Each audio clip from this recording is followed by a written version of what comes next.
Good morning, everybody. Welcome back to the Herstory Online Summit. This is Gertrude Matcha here in beautiful Melbourne, Australia. Good to see you there, my darling Ruth. How are you in Zimbabwe? I am well, sis. How are you? Hello, everyone. Good morning, good afternoon, good evening, whatever time you are watching us and joining us from the different parts of the world. Good to be back. It's awesome to come back on day 9 of our 31-day challenge. Mm-hmm. And videos keep coming in, Ruth. So many people that we've interviewed for the summit. So, what we Yes. decided to do today is to play 5 videos from speakers from all over the world. And then we will come back on and have a little discussion and continue the day as we have been doing in the last 8 days. So, Yes. before I start, let me do my acknowledgement and just pay respects to the people of Australia. I acknowledge the traditional custodians of country throughout Australia and their connections to land, sea, and community. We pay our respect to their elders, past, present, and emerging, and extend that respect to all Aboriginal and Torres Strait Islander peoples today. Thank you for hosting me here in Australia, allowing me to be on your land to share this amazing summit globally to people all over the world. So we'll go right into it, Ruth. I know we've got a huge lineup today. Yes. Yesterday for International Women's Day, we had so much fun. Vicky was with us, being her normal, quirky self. So, Vicky, thank you so much for From hanging all the out way from the US. all the way from the US. So, here we go, ladies and gentlemen. Have a fantastic morning. I'll also be sharing a lot of Women's Day messages from women from all over the Mm. world. We celebrated it yesterday. I know you guys are only doing it today, so Today, I'll have to yes. do it all over again. That's the price you pay when you live in the future. Yeah. Okay. All right. So this is our first 5 speakers. Enjoy.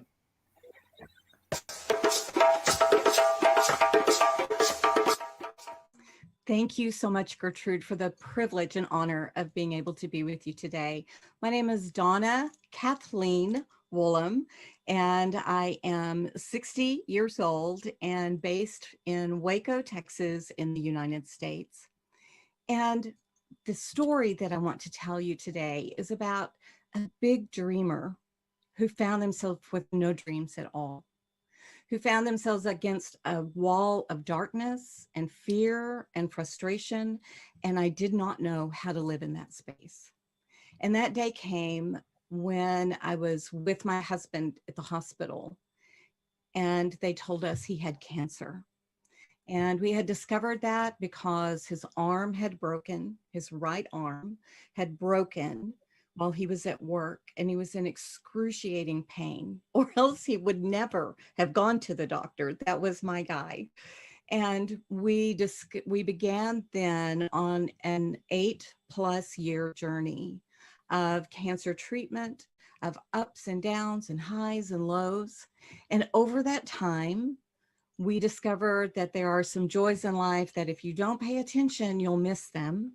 And I learned how to dream again. And that's when my vision for being able to speak to women about how to reclaim their dreams and reignite hope in life and in a world where it seems like there's no life left, and what to do about that. And it was just a lot of changes. We left our home of over 20 years to move into a tiny little apartment. And that was like a refuge after sleeping in hospital rooms and hotel rooms. You begin to understand that life is precious and small things matter, and to be able to take joy in just being able to walk along the journey with someone that you love deeply. Wow.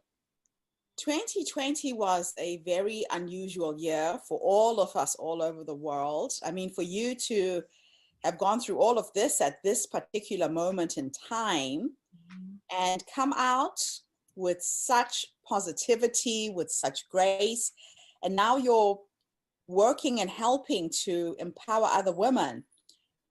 If you were to have a conversation with the younger you, the day you found out your husband's diagnosis and the journey that you walked in the 8 years to his passing, what 3 nuggets of wisdom would you share with somebody who has just received bad news today? Okay, I love that question. Thank you for that question.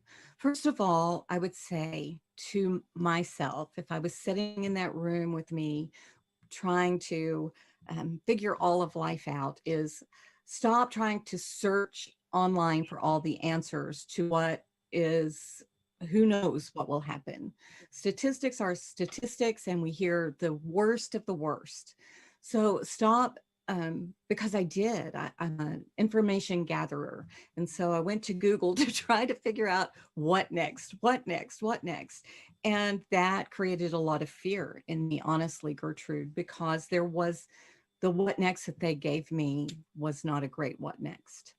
And I think that I just would tell myself, don't do that. Get basic information and then continue to live. Number 2, I would tell my other self, my 8-year ago self, don't make decisions from fear. Because when you make decisions from fear, you do foolish things. I tell women all the time, fear is a horrible tyrant and will cause you to do some of the most ridiculous things that you would never do otherwise. So do all that you can to not operate in fear. And I would tell myself to buy up every opportunity of the season that you're in and love more, serve more, and give yourself a lot of grace for the things that you don't do right. Wow. Wow. Now, dealing with grief, this is still very, very fresh. I actually lost my mom in April last year. Oh my goodness. My mother died during the pandemic in Zimbabwe. Wasn't able to go back home to bury her. It's been a very, very difficult 12 months. Yeah, we've just celebrated the anniversary of her death. My goodness. How are you coping? They say that grief is a place where you have to stay as long as you need to be there. What coping tips can you give to people who are going through grief right now? I read some wonderful books about grief, and I read some horrible books about grief. And what I learned, and I'm really thankful for my sister, who I'm very close with. And I was explaining some different things, and she said, because you'll hear a lot that grief is like waves that overtake you. And she said, I think it's more like a river. And as I really began to meditate on that, I thought about that it's like a river at flood season. It will overflow the banks and take over everything, and then it will recede. And you will see that there is some destruction, but there is some life. And if you can learn to get on that river and navigate it and understand that you're going to have horrible days and you're going to have wonderful days, and there's going to be days when people give you the space that you need, and there's going to be days when people don't. And so you have to do that for yourself. You have to learn to, I'm a woman of faith. I'm a woman of prayer. I believe that crawling into the arms of God is the safest place for a brokenhearted person. And so I would just say, again, it's that give yourself the grace to grieve and to mourn, and don't try to do it the way someone else has done it, because we are uniquely and beautifully made, and our hearts are shattered into pieces, and we're trying to gather up the pieces and live again, Gertrude. And so to have the grace to say, it's okay. If today is a bad day, it's just a bad day. Yeah. And then know that there are wonderful days. For instance, today has been a wonderful day. And I feel full of joy and full of sunshine and full of gladness. But it wasn't 2 weeks ago when I could barely get myself off the couch. Mhm. So I just give myself that space. And I think that a grieving person needs to love themselves deeply and tenderly. And grief comes in all kinds of things, and life altering loss is all kinds of things. Mhm. And to know that um, when we're out in the world seeing people, everyone is carrying a broken piece, and to be That's gentle true. with others as well. Yeah, I read a book that resonated so well. It said something like, your emotions are like your children. And when they come, you don't push them away. So sometimes we want to push away that feeling of sadness. If your child comes to you, you bring it in, you hold them, you just be with them for those few minutes, and they need your attention. And then Yes. once they've had your attention, they will go away and go and play and do something else. Yes. So I've learned to do that and just learn to embrace the sadness when it comes. And like you're saying, when it's a joyful day and it's a beautiful sunny day like today, I'm in gratitude and happy to be alive. And gratitude for me has been something that has helped me Mm. reframe the whole situation, because this is my second pandemic. Oh, I survived the first AIDS pandemic in Southern Africa when I left there 21 years ago. So gratitude for me has really been very, very impactful. yes. So you have transmuted a very difficult and sad experience of your life into helping others. Mhm. How is that helping you? I believe that when we can pour out of what we've received, that there is such incredible power in that. And because I have received so much grace in this time, and I know so many women, it's incredible. I I call it the Widows Club that no one wants to join. And I have friends. I knew some women in earlier days before my Richard became ill who were widows, and I would just try to be kind, and you try to pour out of what you have, and you don't have that experience for you, Gertrude.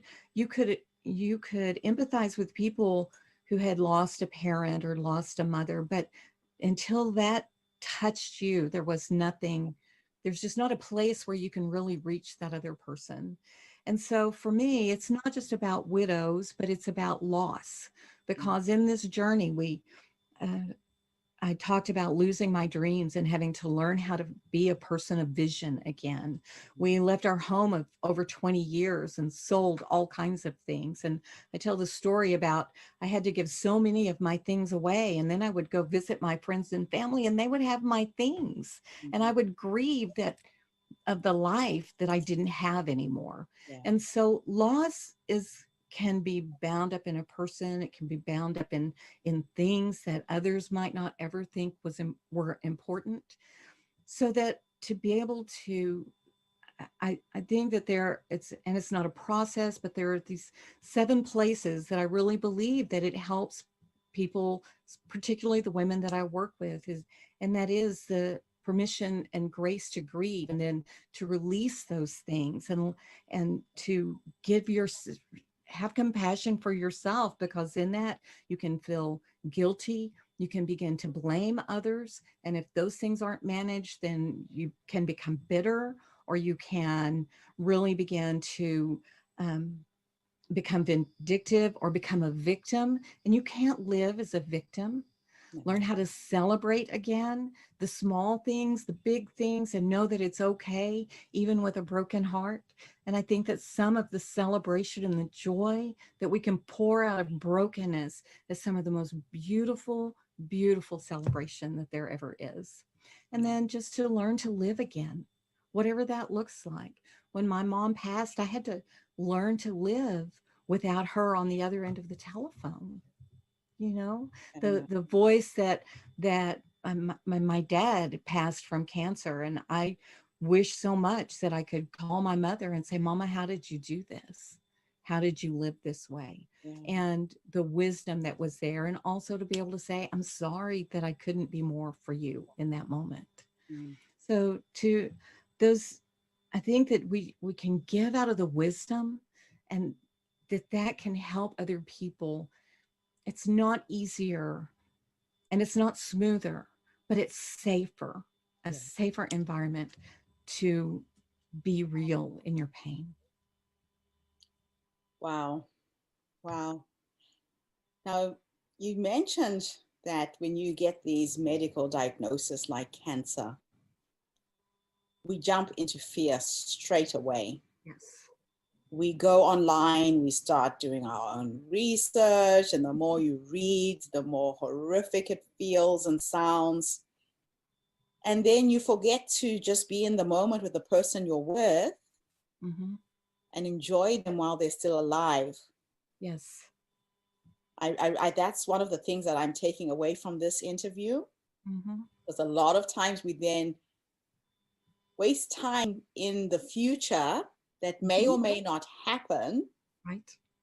based on all this information that we are gathering. And you're already jumping 5, 10 days ahead instead of just taking it a day at a time, one day at a time. And you had the blessing of being able to say goodbye to your husband for those 8 years. Yes. You know, my dad died of a sudden heart attack just before Mm. mom died. Oh, And it was the most difficult thing to have to deal with. My mother yes. died, less than a year later, My but goodness. I had time to process it because she was ill at the time. Mm-hmm. And I'm so grateful for that. Mm-hmm. And I remember the last time I went to Africa, I started taking photographs of her every single day. Every time she could get up and walk to the gate, I would take photos. If she was in a good mood, I would record these little videos. And I came out with over 3,000 photographs of my mother in the 4 months I spent with her the last visit in Zimbabwe. It was just, I look back at that. Yes. And so you're so right. It's just be present Yes. and Yes. celebrate one day at a time, so long as Yes. they're still here and with us. Yes. Wow. Yes. Wow. So if you were to jump into your future Mm-hmm. and have a conversation with the older you at 100, sitting in your rocking chair, and you could have a conversation with that wise woman who's been through so much, and based on how you're living your life right now, what would you say to her? I would say, I'm proud of you. I'm proud of you for not letting life stop you. I'm proud of you that when others thought, or when society so often, Gertrude, thinks that women of a certain age, and I know that that age gets older and older the Yeah. way society is, but a lot of times they can feel that society can say, well, you're older, so you're not relevant, and you don't have anything to say. Well, I say that's a bunch of garbage. I have joy and life, and my mother would tell me this. It's like, I am not the woman on the inside you see on the outside. I look in the mirror and that's not me. And to I would just say congratulations that you started again, and you started purposefully, and you did what you were meant to do and what you were called to do. And congratulations for that. And let's get going, because we have more stuff to do. I Even that. acknowledge you might live to 120. Yes, absolutely. Acknowledge it being what it is. Oh, I Yes. absolutely love Yes. that. I And love I that. don't, if I'm sitting in a rocking chair, it's because I decided I wanted to, not because I just had to sit there. I love your energy. I absolutely love it, Donna. So, is there any question that I have left out that I should have asked you? I think that I would just say that it it's not just loss that keeps us from taking hold of our dreams. There are all kinds of reasons why any of us would step back and not be the person that we are, not be the fullness of the woman that we are. And I would say to any person, but particularly because the audience is women, to any woman out there, to make sure that you let your song be heard, and that you let your story be heard, and you do the work that you are made to do, because we need you. The world needs you. So don't just shrink back and say that there's not anything that you can give, because I can guarantee you, if, and I use this analogy, that there may be a lawyer in the courtroom who doesn't know how to make a cake and would love to make a cake. And you're the woman who can make the best cake in town. So don't think that because you don't have a law degree, or you're not a professor, or you're not a public speaker, or whatever it is in your society that is the pinnacle of excellence, don't think that because you're not that woman that you don't have something to give.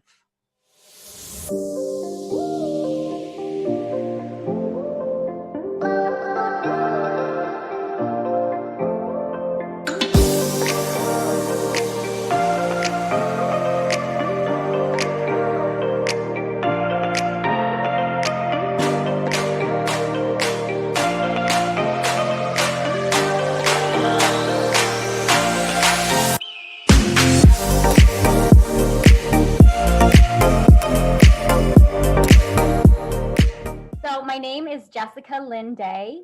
I am based in New Jersey in the United States, and I will be 34 in a couple of weeks. So it's almost my birthday.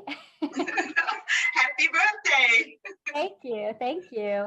And I am a certified professional life and leadership coach. And I launched my business this past year, right at the height of a pandemic. Oh, wow. And yeah, so it's been wild, but fun and exciting every moment of it. And I'm here today with you, as you said, to share my story. And my story, I think, like many women, started when I was a little girl.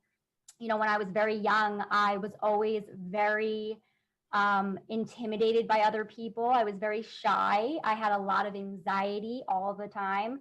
And over the years of my life, I created this kind of people pleasing sense about me, where I really started to live for the pleasure of other people, wanting to make other people happy, wanting to make sure that I wasn't ever starting a confrontation. I wasn't ever making someone uncomfortable. I wasn't ever expressing an opinion or a judgment or a thought that someone could potentially disagree with. Yes. And that really led me onto this journey of starting a career in marketing and public relations, where I felt really lost and always intimidated by the people around me, always feeling like I wasn't smart enough, I wasn't good enough. I felt like I couldn't get to that next level because I just felt so misaligned with everyone around me. And I realized it was because I was not being myself. I was not expressing myself. I was not sharing what I actually thought about anything because I was so afraid of people not liking me. I wanted people to like me so badly. And, I'm a very genuine, kind person. That's one of my strengths. I really genuinely love people. Yes. And I think that as a strength, it also hindered me because I was so focused on being kind and genuine, and I was so focused on other people. And it got to a point where I was really depressed, and I was working in jobs that I didn't like. I was working late hours. I wasn't making any money. I was really stressed all the time. I felt stuck. I felt worthless. I felt like I'm never going to get out of here. Like, this is my life. Like, every day is the same. I'm never going to have an exciting life. I'm never going to be able to travel or buy a house or find a husband, because who's going to want to be with me? I'm just like this loser who's stuck in this life. Oh. And yeah, it was it was a very low time. But I discovered self-development. I discovered therapy. I discovered coaching. And I never knew what coaching was before, but I happened to just find people who were coaches along my path. And I built up the courage to ask them, hey, what is this coaching thing that you're doing? And I took a leap and decided to enroll myself in a program. And through that coaching program, not only did I learn to become an amazing coach, but I also learned so much about myself. And I learned that I had created stories, I had created assumptions, I had created all of this nonsense that was not true at all. and that I was capable of creating new thoughts and new ideas about who I wanted to be and who I actually was. And it's amazing what has happened to me, because I went from someone who kind of hated herself and felt like I didn't deserve anything to now living literally my dream. Like, I live at the beach. I married a wonderful husband. We have a new puppy. I have my own business. I'm in charge of my schedule.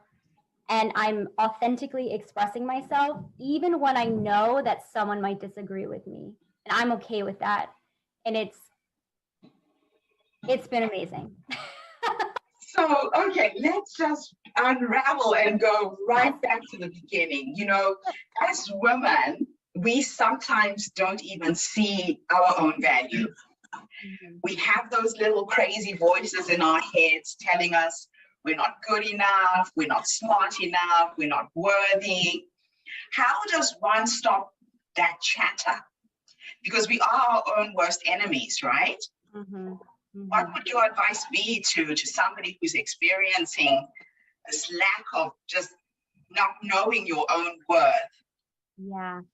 So that's a great question. And it really, it takes a lot of self-reflection, I think, to understand how to really get to the core of your feeling worthy, right?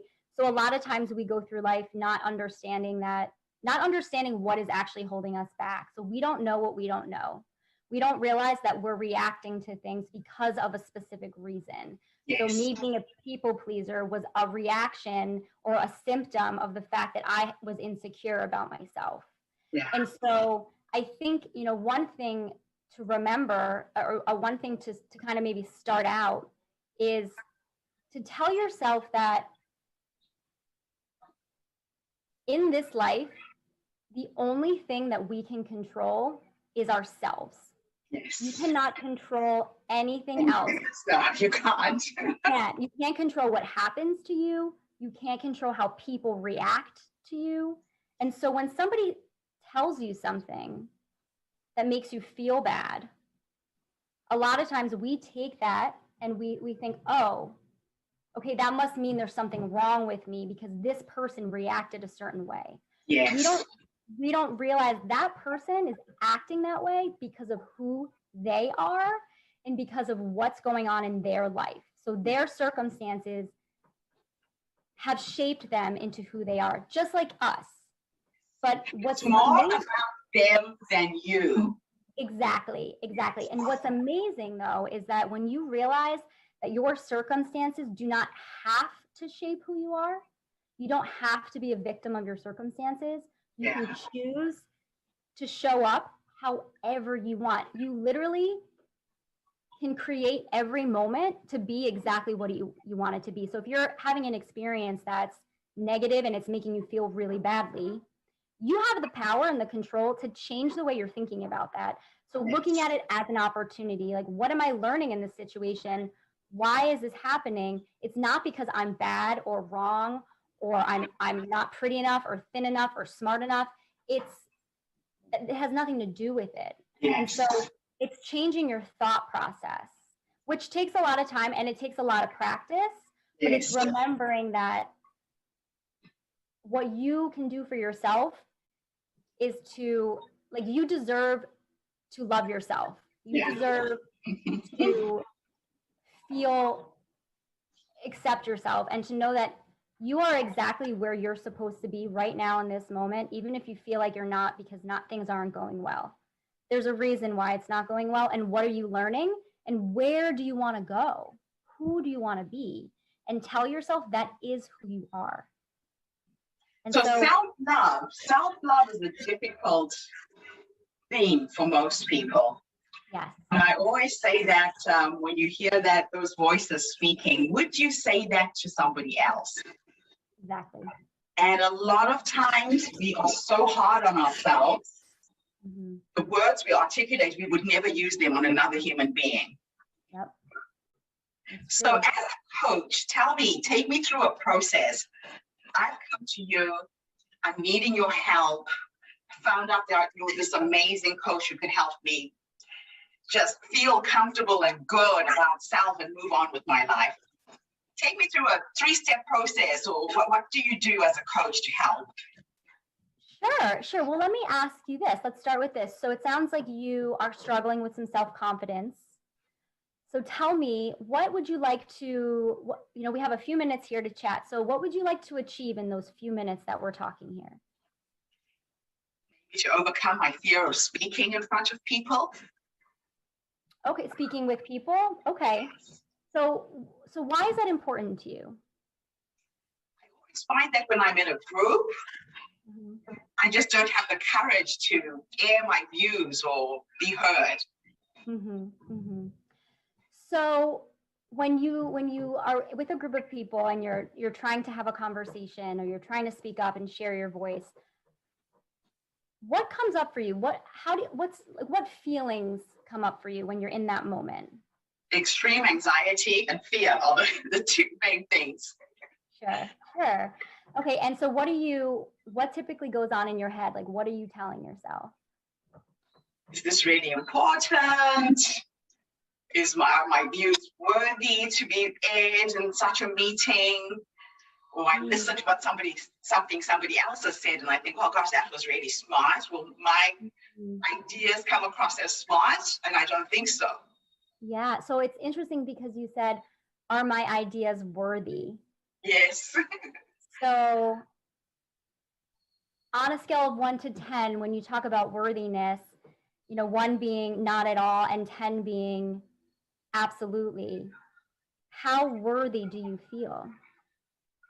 Probably a 5. I'm kind of in the middle there somewhere. I feel I have something to say, but just not sure it's worth putting it out there. Yeah. Well, it makes sense that you'd have some nerves, right? Because I think we're always, especially with public speaking or just speaking to a large number of people, that's actually one of like the biggest fears that we all face is putting ourselves out there. So it makes sense that you'd have some nerves about that. But I'm curious, when you talk about, being at a level 5, what would have to happen in order for you to be at a 10? Courage to feel the fear and just do it anyway. I love your process, Jessica. I can actually see what it is you do to help people.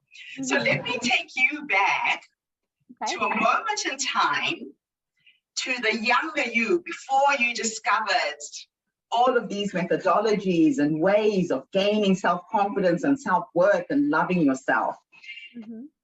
If time was an illusion and you could go back to the younger you and have a conversation with that young woman, what 3 nuggets of wisdom would you give her based on what life has taught you up to this point? Yeah, that's a great question. And I actually think about that often. I think what I would tell her, first piece of advice is that I would probably say to myself, you are a very creative, vibrant person who has a lot of love to give. And that is a good thing. And to express your love and express your creativity. I think the second thing I would say is that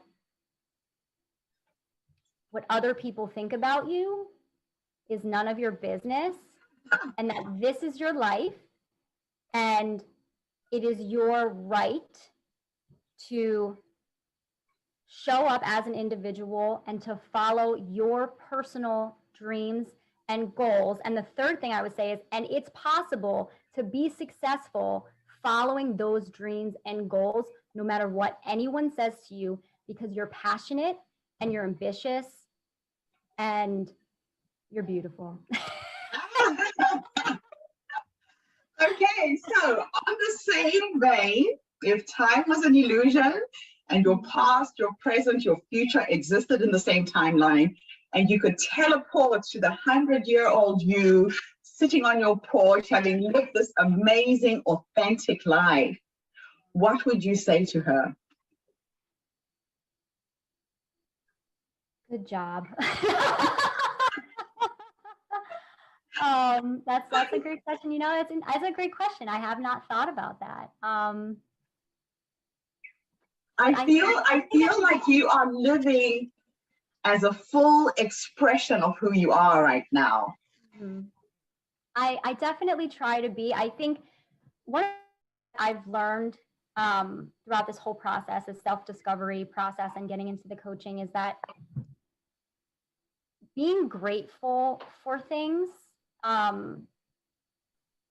has really opened my eyes, because as you know, as everybody knows, life is unpredictable, and I don't know what's going to happen to me, tomorrow, 5 minutes from now. I have no idea. And being grateful for the people that I have, being grateful for the experiences that I have, being grateful for the ability to like have my health and to be able to do this, start this business and have support, and whatever it is in your life that you are grateful for, to stop and actually be present for the moments. Yes. Because that's really what it is about. Like, for me, I believe that life is I believe we are meant to be happy. I really do. And I know that there's a lot of pain and suffering in the world, but you might not be able to control the feelings that come up for you when something terrible happens. You're going to be sad or angry, and that's perfectly normal. And it's good to sit with your feelings. But then you have a choice. You can continue to be sad and be a victim, and then to tell yourself that your life is terrible. Or you can choose to move forward with that experience and then now the knowledge that you have, and move forward in a different direction. And I think that for me, I just try to look at everything as an experience and an opportunity. And that is why I think I'm so positive, because even when people like are terrible to me or things happen, I always think I really believe there's a purpose for it. And I think that attitude has just allowed me to, it just makes it a little easier. So whatever's coming at you in life, you just think there's a reason for this. And even though you don't understand it in the moment, the reason does reveal itself with time, correct? Exactly. It's like 100%. In this moment right now, I might not know the answer, but I get comfortable with that. So I allow myself to be comfortable knowing that I cannot control what's happening, but believing that it's going to be okay. I don't know what that is, but I know it's going to be okay.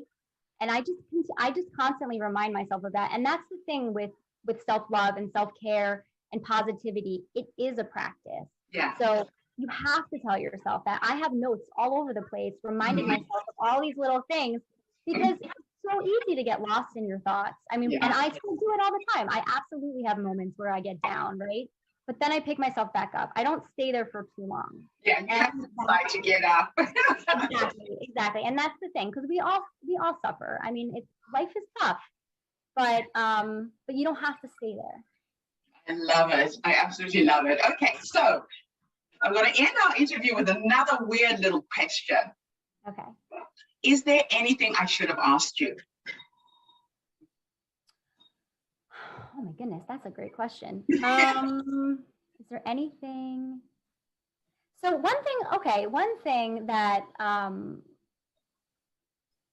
maybe I didn't mention, and maybe you asked me this in a different way, is, and perhaps this is a part of my answer from the beginning, but as a part of this journey that I'm going on, and a part of what I want to do with my life, is to really inspire women and people to be themselves. And when it comes to that self-love, I think recognizing your unique strengths and your talents and your quirks, like even something about yourself that you think is super weird or strange, something that maybe you're hiding because you think other people might not get that is what makes you amazing. And so I used to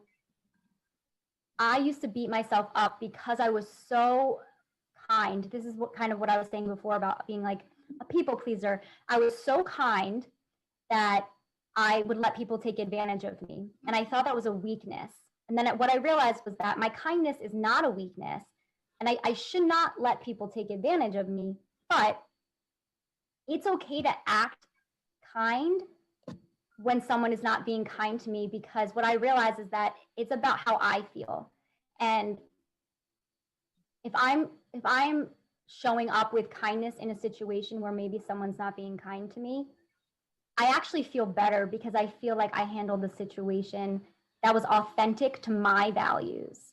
And Yes. it's really not, it's not about the other person, it's about me. And so, you know, I would say to people who struggle to be themselves in situations, to really think about what their values are, you know, Yes. what's important to them, and to react with those values in mind and to make choices with those values in mind.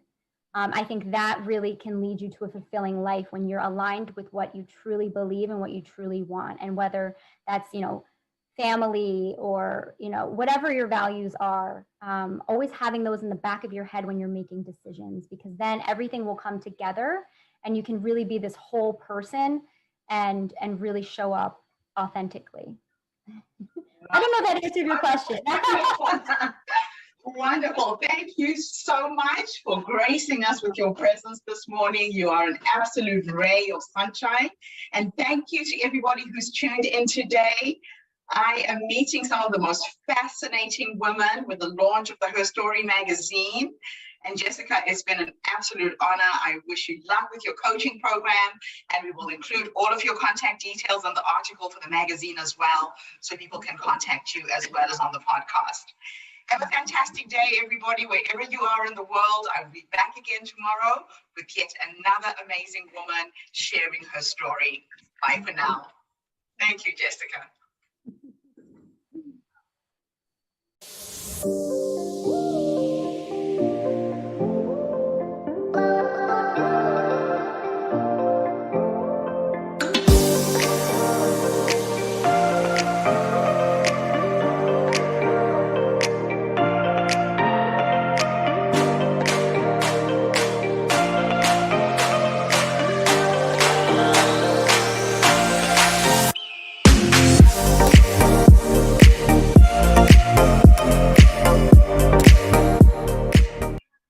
Thank you, Gertrude. My name is Jisne Zepasi Mamute.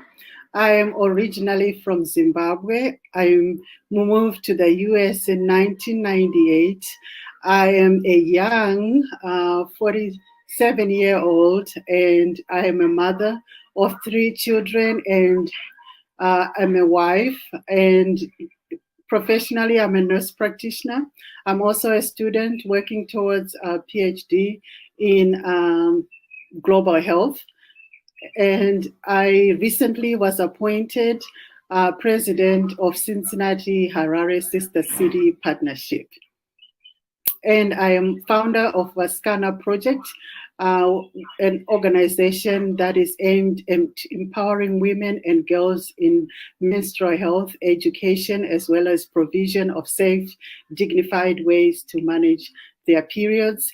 This organization was started to carry on our mother's legacy in reproductive health. You see, my mom was a community worker. She worked to empower women and children around her community. She was always doing some form of project. There was the Huku project growing up. There was Majuzi project, and a lot of women from Zimbabwe will relate to those young days when our mothers would be doing some form of project. But there is one project that she did which left a big impact for me as a woman, and that was a project she worked to empower women in reproductive health, what we used to call as Mbuya Veutano back those days. She was educating women on reproductive health and making choices in family planning, educating women about contraceptive pills and empowering them in making those decisions. So Vaskana project was started to carry on that legacy in reproductive health, but this time focusing on menstrual health. Fantastic. It's fascinating to watch and see a woman carry on the legacy of her mother. What was it about your mom that made you think, I want to carry this torch? Because she left the torch with you, correct? Mhm. Not only with me, we are a family of 7 girls. So I have 6 sisters. We are a family of 9, 2 boys and 7 girls. So I'm one of the 7 girls.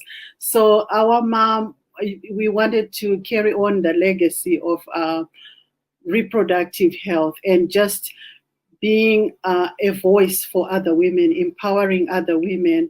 And we realized that a lot needed to be done now in the menstrual health section, which is a topic that is still very much taboo in most of the communities in Zimbabwe, and not just taboo in Zimbabwe, but in globally, still a taboo subject, still a difficult subject.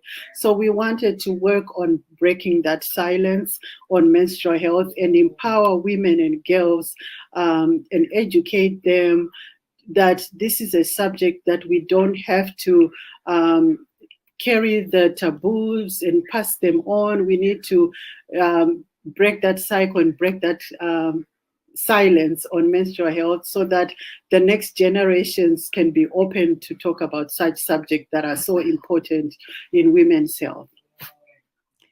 So tell me exactly what your project entails. How do women get involved? Are you doing things there in the United States? Is your focus in Zimbabwe? Here in the United States, in 2019, Vaskana Project, I published for Vaskana Project to create some sustainability and create a source of funds. I published a journal for women, which is titled I Call on You, Sis. This journal is available in Walmart, it's available in Barnes and Nobles, it's available on Amazon worldwide. It's a journal just reminding us as women how important our relationships are, how important our conversations are, and just going back to our relationships and what empowers us, what propels us to move forward. Taking personally from my story, being an immigrant, migrating to the US in 1998 and being a young mother, a young wife, starting a new life. Most conversations that I had, I left most of my friends, most of my close relationships in Zimbabwe. So most of the conversations that I had to empower me, to nurture me, were over the phone. So the I Call on You, Sis was just a realization of how important those relationships, those conversations were. And I wanted to just reach out to women and remind them through that journal how important your responses are when you're called upon to just be mindful. So women worldwide can empower Vaskana Project by purchasing that journal. It's a call from one sister to another to empower another sister through Vaskana Project. And the journal is available for $20. And other ways to support Vaskana Project is through our recent publication for the menstrual health book, which we launched in May, and just purchasing it for communities in Zimbabwe, making it available for your nieces, your grandkids.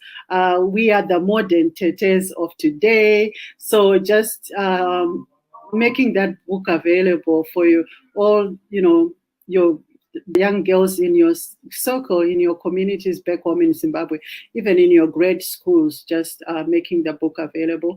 And also, we never have enough funds to print more copies for of the book. And also our contract, Vaskana's contract with Menstrupedia, allows us to publish the book in more languages. So we are very passionate about carrying on our mother's languages, our vernacular languages, and publishing the book in other languages as well, like Ndebele, as well as other countries around Zimbabwe, Zambia, Mozambique. So if you're listening and you're watching the show, we are appealing to you if you would want to come forward and partner to publish the book in more languages so that we can make menstrual health education more accessible to other communities, especially to girls that don't have access to the internet or don't have smartphones to Google this information. So that is ways that people can support Vaskana project. Now, it seems to me there is something in you that has made you do this. A lot of people leave Africa, we move to other parts of the world, and it's easy to forget what we left behind. Mm-hmm. We are comfortable where we are. There's no real need to be doing what you're doing. Mm-hmm. What is it in you that has made you want to reach back home and empower other girls from Zimbabwe? I'm just surrounded by a lot of powerful people that work and do community service. I am actually married to one. My husband is very passionate about our communities back home in Zimbabwe.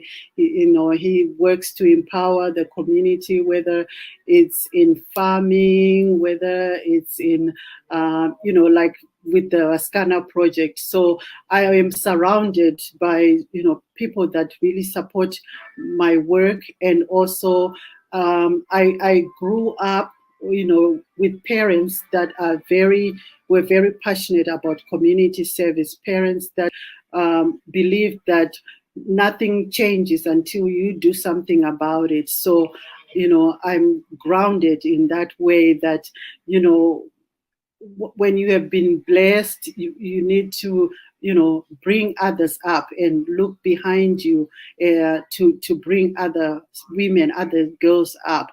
And I believe so much in mentoring. I've been mentored by women on whose shoulders I stand on. So I also want to look back and mentor the young girls in the communities in Zimbabwe. And help them and give them that guidance that I have been given. So if I was to take you back to the younger you, the young woman who left Zimbabwe a while back, going out on this adventure to the United States, it would have taken a lot of courage, a lot of guts to leave everybody behind and move to the US. What 3 nuggets of wisdom would you give another young girl who's going to listen to this interview, who's dreaming of becoming a nurse, going abroad? Mm-hmm. Based on what life has taught you, what 3 nuggets of wisdom could you give her? Just if you have a passion, a dream, to believe in yourself and work hard towards it. And, it's God that gives you those dreams, those desires inside of you. So it is very important to take what is in your heart and put it in your mind and into your heads and make it a reality. And just to, not listen to naysayers, because sometimes we just going back to the conversations that I was talking about with I Call on You Sis, to be careful who you share your ideas with, because some people may not have that vision. That vision is given to you. So just believing in yourself and working hard to make sure that your dream becomes a reality. And if you believe in it and you can see it, sometimes that's maybe what you need, all that you need, because people may tell you otherwise. Like for example, with Vaskana project, when I first started, people thought it was embarrassing that I was talking about periods. They kept telling me, how come you are saying there are no pads in Zimbabwe? How come you are saying, and I would educate them and tell them, no, I am not saying that there are no pads in Zimbabwe. I'm saying that the majority of women cannot afford to buy the pads. The pads are available, they're in the stores, but the majority of women cannot buy the pads. So, if I had listened and became frightened, I wouldn't be where I am today. So just believing in yourself, in your vision, in your dream, and working hard towards and being consistent. When you are consistent about something, that attracts people to you, and not like you are talking about this one day, tomorrow you're talking about something else. So consistency matters a lot. That's awesome. Really good advice there. Mm-hmm. Now, let's go back to you, the mother. How many children do you have? How old are they? What are your aspirations and dreams for your kids? Um, I'm a mother of three, as I mentioned. My oldest, she is 26. The second one is a boy, he's 21. And the third one is a 15-year-old. She's still in high school. And I believe when you educate your children to work hard for what, to be hard workers, they'll be okay, and not to spoon feed them and give them, but to educate them about working hard, about being about relying on themselves. So that's my hope for them, that they have learned from watching us as parents to be hard workers, and just dream big, and do not be afraid to dream, and always to aspire for more for yourself.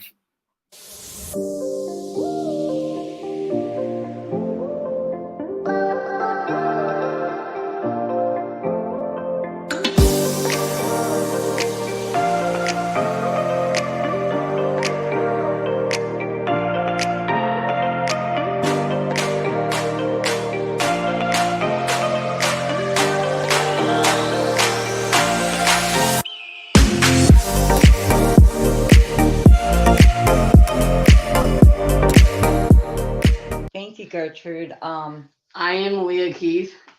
How old are you? I'm 34. And where do you live? I live in Warren, Rhode Island, Rhode USA. Island. Yeah, USA. And I'm Leah's mother, Debbie Corey. And I'm 60 years old this year. I can't believe it. And I live with Leah. We live together in Warren, Rhode Island, United States. Wonderful to meet both of you. So where does your story begin? Where does our story begin, Leah? Well, I have a studio in Carlin Mills. You have in a Warren studio. So ever since Leah was very, very small, Yeah. she always had dreams to be an artist and a writer. Yeah, like I also, fill these pages with, letters and stuff. It's true. I mean, once she could write, she just started literally writing pages and pages of letters. And there was like stacks of them because she would do it day and night. And eventually I realized that even though the words didn't have the breaks between them, they were actual stories that she was writing. And it was pretty amazing. She was using like inventive spelling. So she was sounding it out in her head. It was kind of like stories in my head. Yes. And Leah has an amazing gift because she will create a piece of art by just like going into a meditation space, and she'll paint, and she just completely. This is me. I'll just stare at the canvas, and I start painting and painting and painting. And then when she's done, spontaneously, this beautiful poem will just come through her. And it's so fast that she has a friend named Steve who writes it down for her as she speaks it. Yeah. And she has created like thousands of paintings and poems, and they're really profound. And Leah and I just I enjoy her so much because we have these really deep conversations. Yeah, and I always been that way too. Yeah, she's very, very perceptive, intuitive, Mhm. has a deep understanding of life and people. Mhm. And one thing that Leah taught me early on was that she is who she is, and she's so strong and confident in herself that, Yeah, I'm also a teacher too. yes, you are a teacher, but she was not going to allow anyone to tell her how to dress or how to speak or how to be. And she's always compassionate and kind and polite and caring, but she is herself. And she has her own style.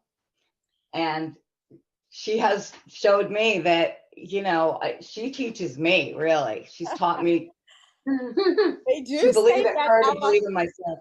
our children are our teachers, right? And just before we were catching up and getting to know each other, you told me that Leah has a saying. Tell the world what that is, Leah.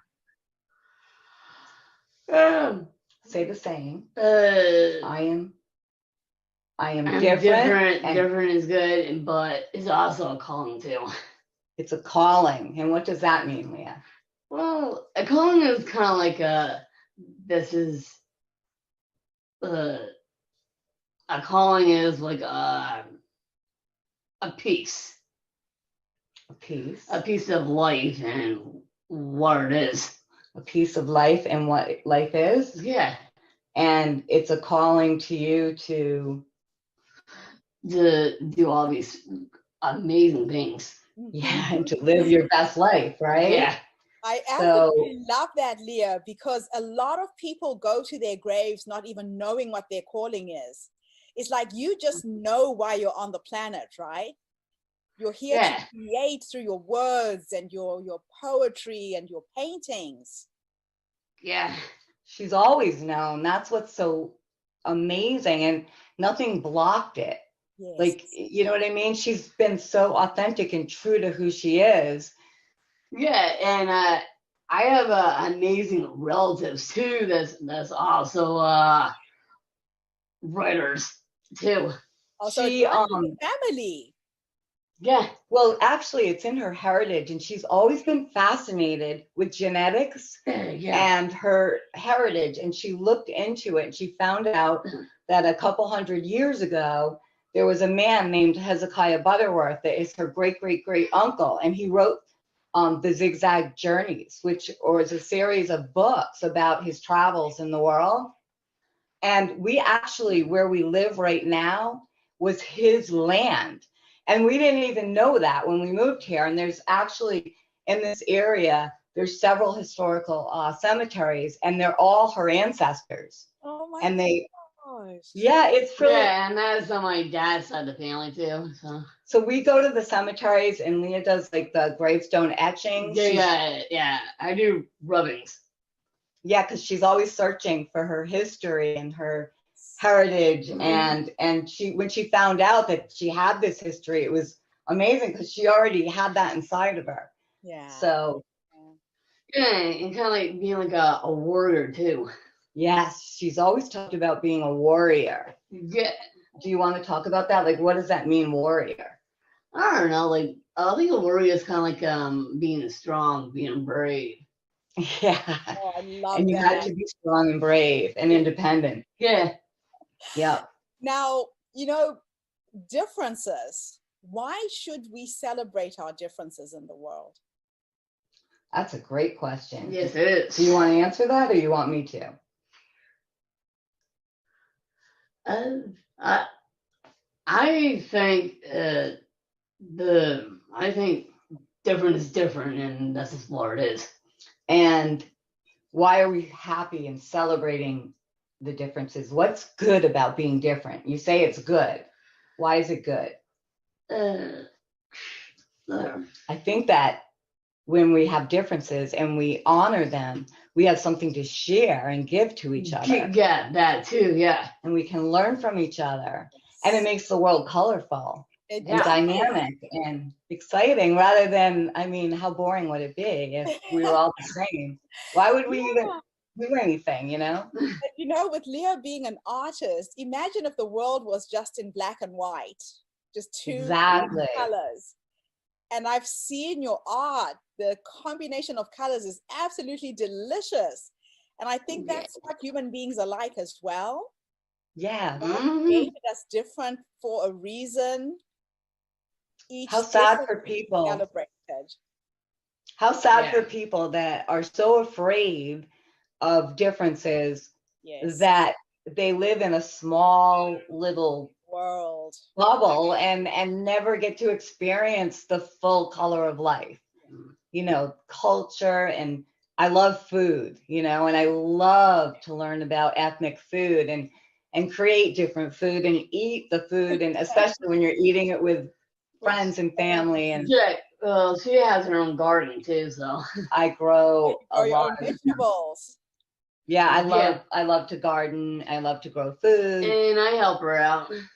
She's a really good cook, actually. She's the most creative cook, and she's always been that way. She discovered that if you put cumin in meatballs, they're just delicious. I never would have thought of that, but Well, I just make them up. I just make up recipes. Like I do get like recipe stuff, like cookbooks or whatever, but I also create it itself and expand and make up stuff too. yeah, you add your own spices. She has her own little kitchen, and Yeah, I do. she has a lot of spice. She loves spices. Oh, I love that. I absolutely love it. So, Leah, explain to me your creative process when you are creating a piece of art and you've got a blank canvas. How do you know where to start? How do you know what color is going to work with the next color? Tell me your creative process when you're creating all of these pieces of art.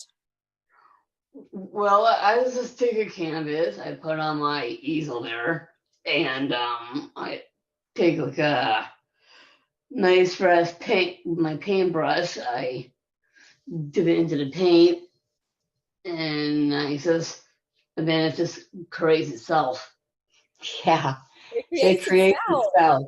Yeah, And like me as an artist, that just the brush, but it's mostly just comes out of me. But sometimes it's kind of like a meditation kind of thing too.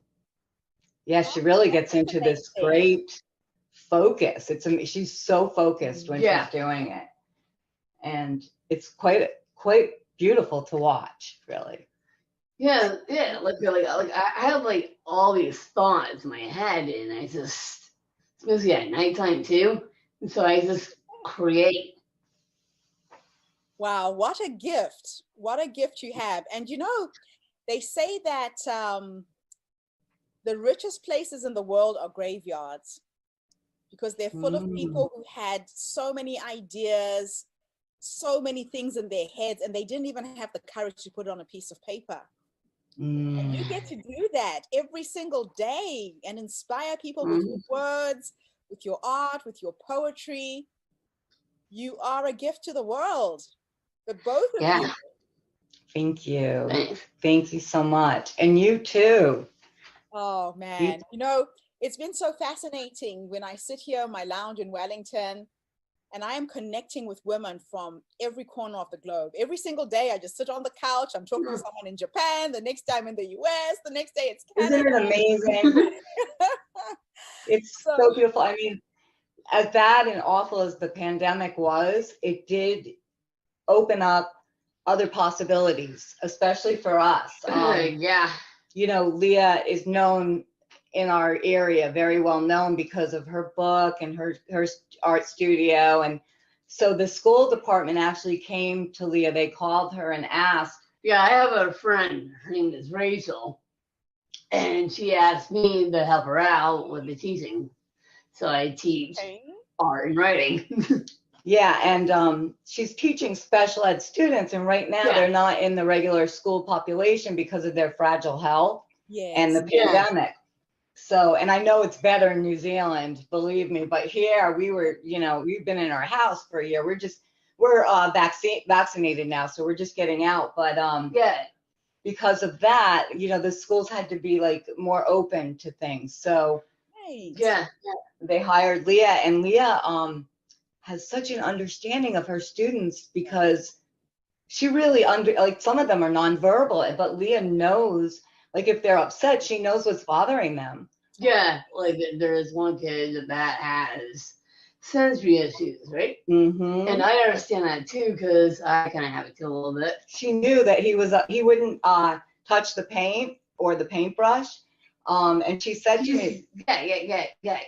Go ahead. okay. She said, I know he has sensory issues because I do too. And she said, what if we put the paint in a squirt gun? And then he could paint with a squirt gun and you wouldn't have to touch. And he loved it. Yeah, but we did it with a spray bottle actually. Yeah, well, you don't want to bring, any kind of gun into school, No, even a water gun. And, so we did modify that a bit. But yeah. Oh, I love that. Yeah, so Yeah. you kind of bring everything about yourself into the classroom. Mhm. You understand these kids, you understand their challenges because you've lived it, you've breathed it, and here you are now teaching and empowering kids. Absolutely. Yeah, they beautiful. really look up to her. Yeah. They really are excited about her. Yeah. It's And Leah, let just me amazing. ask you something about your mother. Your mom's got to be a pretty special woman. Yeah, my mom really is special. I love her. She's great. I think she's amazing in what she does. Thank you. And she saw your potential. She saw your gifts way before anybody else ever saw it. And she just seems to have told you, you can do anything. And here you are. Yeah. And here I am. I'm doing it. And that's because of my mom. Oh, Well, and I'm proud. oh, thank you. I have to say that Leah has thanked me. And she said to me, Mom, I appreciate that you've pushed me because I am who I am. Yeah. But I mean, Leah's gifts are inside of her. I just allowed her to be who she is. Yeah, gave her the opportunity and really strongly advocated for her. So, in school and because I used to have a hard time reading too. Yes, the schools, sometimes they didn't think that she would be able to do something and they didn't teach her. So I had to get her a tutor to teach her how to read. Yeah. So, and she's reading great. Yeah. That's just so wonderful. Well, the two of you have so inspired me today. One of the things I'm trying to do with this platform is to bring people who are different, people from all walks of life, and you have just painted a brush on my canvas that has just filled my soul today. Thank you so much for doing this interview. You're welcome. You are so welcome. It was Really our pleasure. feel that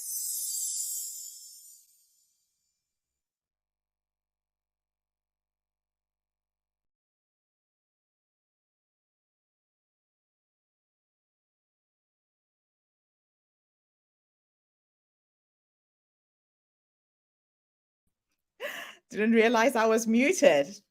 What an amazing mother and daughter team. I feel so humbled with all of these amazing stories we are sharing with you for this Herstory Online Summit. And to celebrate with them on International Women's Day is a gift. Horal Flavor, thank you so much for tuning in from South Africa. I can see you online saying that you can feel the passion from these ladies and the energy is just wow. Yes, I totally agree with you.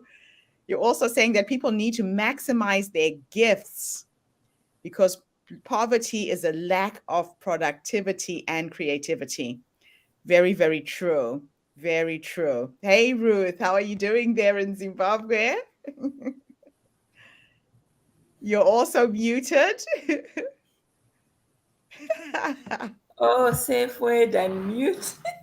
Unmute, the safe word for 2022. What a lineup, hey? What a great lineup with such wonderful speakers.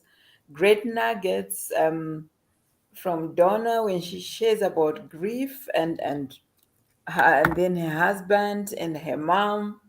And then uh, the lady, what's her name, from Zimbabwe, who is now in the US. She talks about menstruation and the Vasikana project that she is Yes, Disney's spearheading. project is very close to my heart.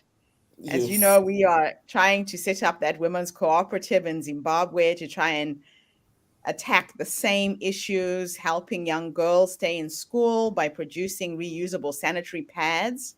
Mm-hmm. So Disney is really a sister from another mother. Again, Yeah. somebody who's seeing a need for education in that world. So I'm really excited that she is going to be a part of our team. Who else did we have? You've got the list there. And then we had our second speaker was talking about self-love. I forget Yes. her name, but she was talking about the coach, and she was talking about how do you love yourself, how to not be so hard on yourself when when you have all those negative voices that are coming in, and how do you love yourself. So that was Yeah, that was the beautiful Jessica Day. Jessica Day. Yes, that's And Jessica. and it's a good reminder for women today, being International Women's Day, that we shouldn't forget to nurture ourselves, to fill Mhm. our cups first Yes. before we can help anybody else. But a lot of times women forget this. We do. And so life becomes a huge, huge, huge struggle. And then, of course, we had the beautiful A mother and mother daughter and daughter. team. Oh, I absolutely adore them. This is a mother who had a special needs child who did not want her to be restricted by Mm. having Down syndrome. She told her she could do anything, and she has. So it is just absolutely awesome. And now we are waiting for our next speaker. Precious Fuller is actually with us. Okay. Precious, if you are there, come on video. We Yes, are there ready she to is. hear your beautiful presentation. Well, I am Uh, happy to be here. there Thank you. she is. Hey, how are Welcome. you? I'm well, Welcome. thanks. Wonderful to have you with us. Meet the beautiful Miss Ruth. She is the Her Story Circle chairperson for Africa. So you're bringing broadcasts to Africa this morning as well. I love Yes. it. Hello. Awesome. So Ruth, do you want to read Precious's bio? It's on the program before she gives us her beautiful presentation. So Precious, thank you. We will listen to you and then we will come in with a Q&A session after you've spoken. Okay, sounds good. So Yes, Ruth will please read the just bio give me. first and then the stage is yours, and feel free to speak even if it goes over 15 minutes. We're okay with that. Yeah. No Okay, Yeah. pressure. thank Because it's you. different when you are speaking live as opposed to when you're pre-recording it. This is true.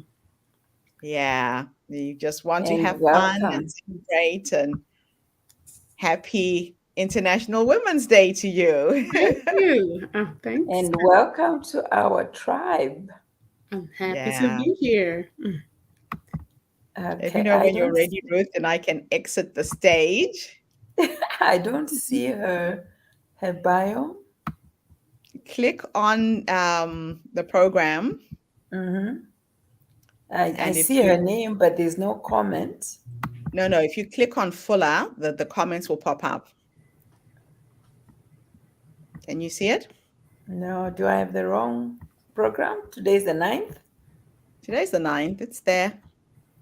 Hold Did on. you I'll say? put it in the chat for you so you can Okay. read it through here instead. All right, Private there's chat. the first part. So you can start reading and I'll Thank put it you. in here. Thank you so much, Gertrude. Precious Fuller is a diversity, equity, inclusion specialist. She, with a focus on creating and sustaining cultures of belonging and inclusion in the workplace and beyond. Her emphasis is on improvement of race relations to strengthen connections, invite collaborations, implement real inclusion. She is a leading edge socialpreneur, passionate about enhancing the human the human condition. As founder and chief executive of Equanimity Partners International.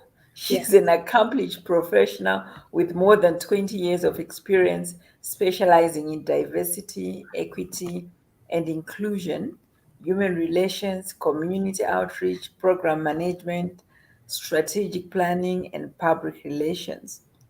She is recognized as a motivator and mentor with an outstanding record of achievement in the business, nonprofit, and educational sectors.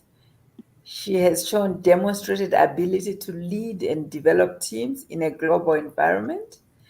As a diversity, equity, and inclusion specialist, Precious works to establish cultures of truth, equity, and accountability.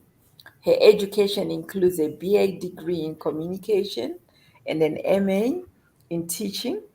Precious' work background includes being an advocate for children and serving as a mental health behavioral specialist for adults with mental and cognitive disabilities.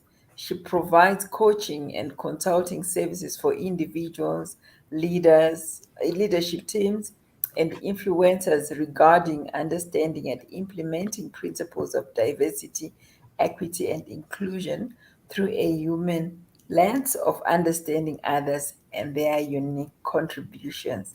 Wow. Wow, I can't wait for your presentation, Precious. Welcome, and the stage is all yours. Thank you so much. I'm excited to be here. I'm excited to celebrate in the National Women's Day as well. So this is awesome. Thank you. And hello to all my sisters all around who are watching me from whatever location you are watching. My message today is answer the call. Choose your ringtone, then imagine your phone ringing. In case you consider just letting it ring, know that the call will not stop. You will either get used to the ringing and tune it out or recognize your desire to answer it. Being born female and African American in a European centered society, I had no idea of the call I would hear and would have the opportunity to answer. As a female in a culture that values and celebrates men while too often minimizing or using women, I was oblivious to the challenges that I would and could face there also. Being born brown skinned in a society that centers whiteness has been very interesting, to say the least. And the dynamic has been so insidious at times that I haven't always been aware of ways that I was being impacted.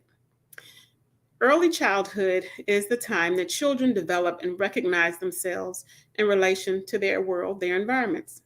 I was no exception. I had to be around 4 years old that I recognized myself in a particular way. So, given the name Precious at birth, that's clear that I had value to at least one person, but I had value to more. Fortunately for me, more than just to my mother, I had her parents and I had my aunts and uncles who were also part of my tribe and loved me unconditionally. They were happy for my life and my existence, and they celebrated me as well as one another. My grandparents, in addition to my mother, played a crucial role in my growth and development. The three of them loved and nurtured me. I was special to them. However, when I looked at television, attended preschool, and otherwise acknowledged my environments, the dynamic shifted. Representation was lacking for little girls who looked like me in celebrated roles. It was during this time that I spoke to my mother about how beautiful I thought the other little girls in my class were. I wanted to be just like them. I looked nothing like them, but I based my beauty on their standard. My mother was able to tell me how I was as cute as I could be with brown skin and kinky hair. I imagine I smiled, and I guess I felt better. However, how she felt about me was not shared by those in my environment. My perspective, perceptive system, being a perceptive child, it detected the energy and the shift. I gave value to the same standards of beauty that my society did. After leaving my mother's watch care, I had to go back into the environment that I had gotten the lack of confidence from in the first place. Growing up and being termed a Black student in predominantly white environments, I was not aware of the subtleties that impacted my perspective. my view of myself, my confidence, and my behavior. There was a particular time in my high school experience when I felt highlighted. I felt that I stood out strongly, but not in ways I wanted to. I say that because I was one of the only ones in my cultural group in this particular dynamic at the time. I did not notice that when I would walk from class to class, I would hold my head down until a janitor took notice. And one day while I was walking to class, he said, "Hold your head up." I stopped. I recognized, I held it up, kind of smiled sheepishly, and I became more conscious about how I walked the grounds and how I handled myself. Subtle changes can sometimes be the worst ones because the person may not even be aware of how she or he is responding and why. Children are aware and perceptive naturally, so I was no exception. Yet I felt powerless at times and was not even fully aware to address or to try to change circumstances that could have been within my power to maybe at least address to those who would have cared. We don't address everything we feel, and some of that is because we don't fully understand it ourselves. Other times, what we do recognize, we may feel it's just the way things are, and there's nothing that we know we can do about it. We sometimes operate as a defeatist without even knowing that that word exists. Who determines our norm? There is so much that could be going on in our young lives at a time when we don't even have the ability or the vocabulary to understand or articulate what it is and how to deal with it. Our lack of knowledge, though, does not stop the effect or the weight that can happen to us as a result. Fast forward to early adulthood. I would learn slowly but surely how women are viewed in comparison to men. In many cultures, and mine was no exception, basically a woman's role is to satisfy her man. The late singer James Brown sang, "This is a man's world." I can't say it like he did, but he sang it and he rang it out loud. And that's the line that stuck with me. I just remembered that. I didn't dwell on it, but I just remember hearing that line. For a long time, that is all I knew of the words of that song until I actually listened to it. I listened to it recently. Once I did, after that line is stated twice, he says that line twice, the message immediately that follows is, and I quote, "But it wouldn't mean nothing without a woman or a girl." Toward the latter end of college, I developed a relationship that would go on to produce fruit in the sense of a marriage and 3 beautiful children. Our upbringings were similar, yet different. They were different in ways that I was yet to realize and would negotiate for a long time coming. I did not realize how impactful our upbringings would be on our relationship. I have been brought up to be and allowed to be vocal and an independent thinker. Of course, I also recognize my equality to any human being. Nothing in my family, no one in my family hindered that message for me. So a man was no different. I see us as equal. We can have different roles, but equal. The upbringing that the young man came from, in my perspective, is very male dominating, and his environment was just as natural to him as mine was to me. So much so that it's not even always spoken of. And even if it is spoken, we're thinking we share values that sometimes we don't even ultimately fully understand that we may not, because of the strength of the natural environments that we've come from and how impactful they have been to us. Our natures speak louder than our words. It sometimes takes time for those natures to show themselves, or maybe for the other person to realize them. We decided at some point to leave where we lived after marrying young, and we moved to his natural environment. That has been a monumental change and one that I am still navigating. I will keep my words modest for that reason, and yet share the challenge remains. I have to find my worth, yet again, as an early childhood, in an environment and in settings that don't necessarily reflect the value that I was brought up in, of the equality of all. What I realize is that I have not done well in any type of assignment, be it work related, a business relationship, or a personal one, where I have not been viewed as an equal. I accept the different and varying roles, and I do not have any trouble in playing a supportive role. I do not have a problem with that at all. I actually told one employer that, but I also let her know I believe in the equality of us all. I was not there long at that particular place of employment. I was there for my time, however. I realized that there will always be conflict with me in relationships where the truth of human equality is not recognized or acted upon. It's just the natural outgrowth of my belief system that will produce conflict when that is not a shared value in the relationships and environments that I am a part of. I have grown to appreciate that conflict, even though it is most uncomfortable while enduring it. I have grown to appreciate it, and I realize I'm staying true to my core as to why the conflict exists and to the truth of the matter that we are created equal. I like the way the Declaration of Independence put it.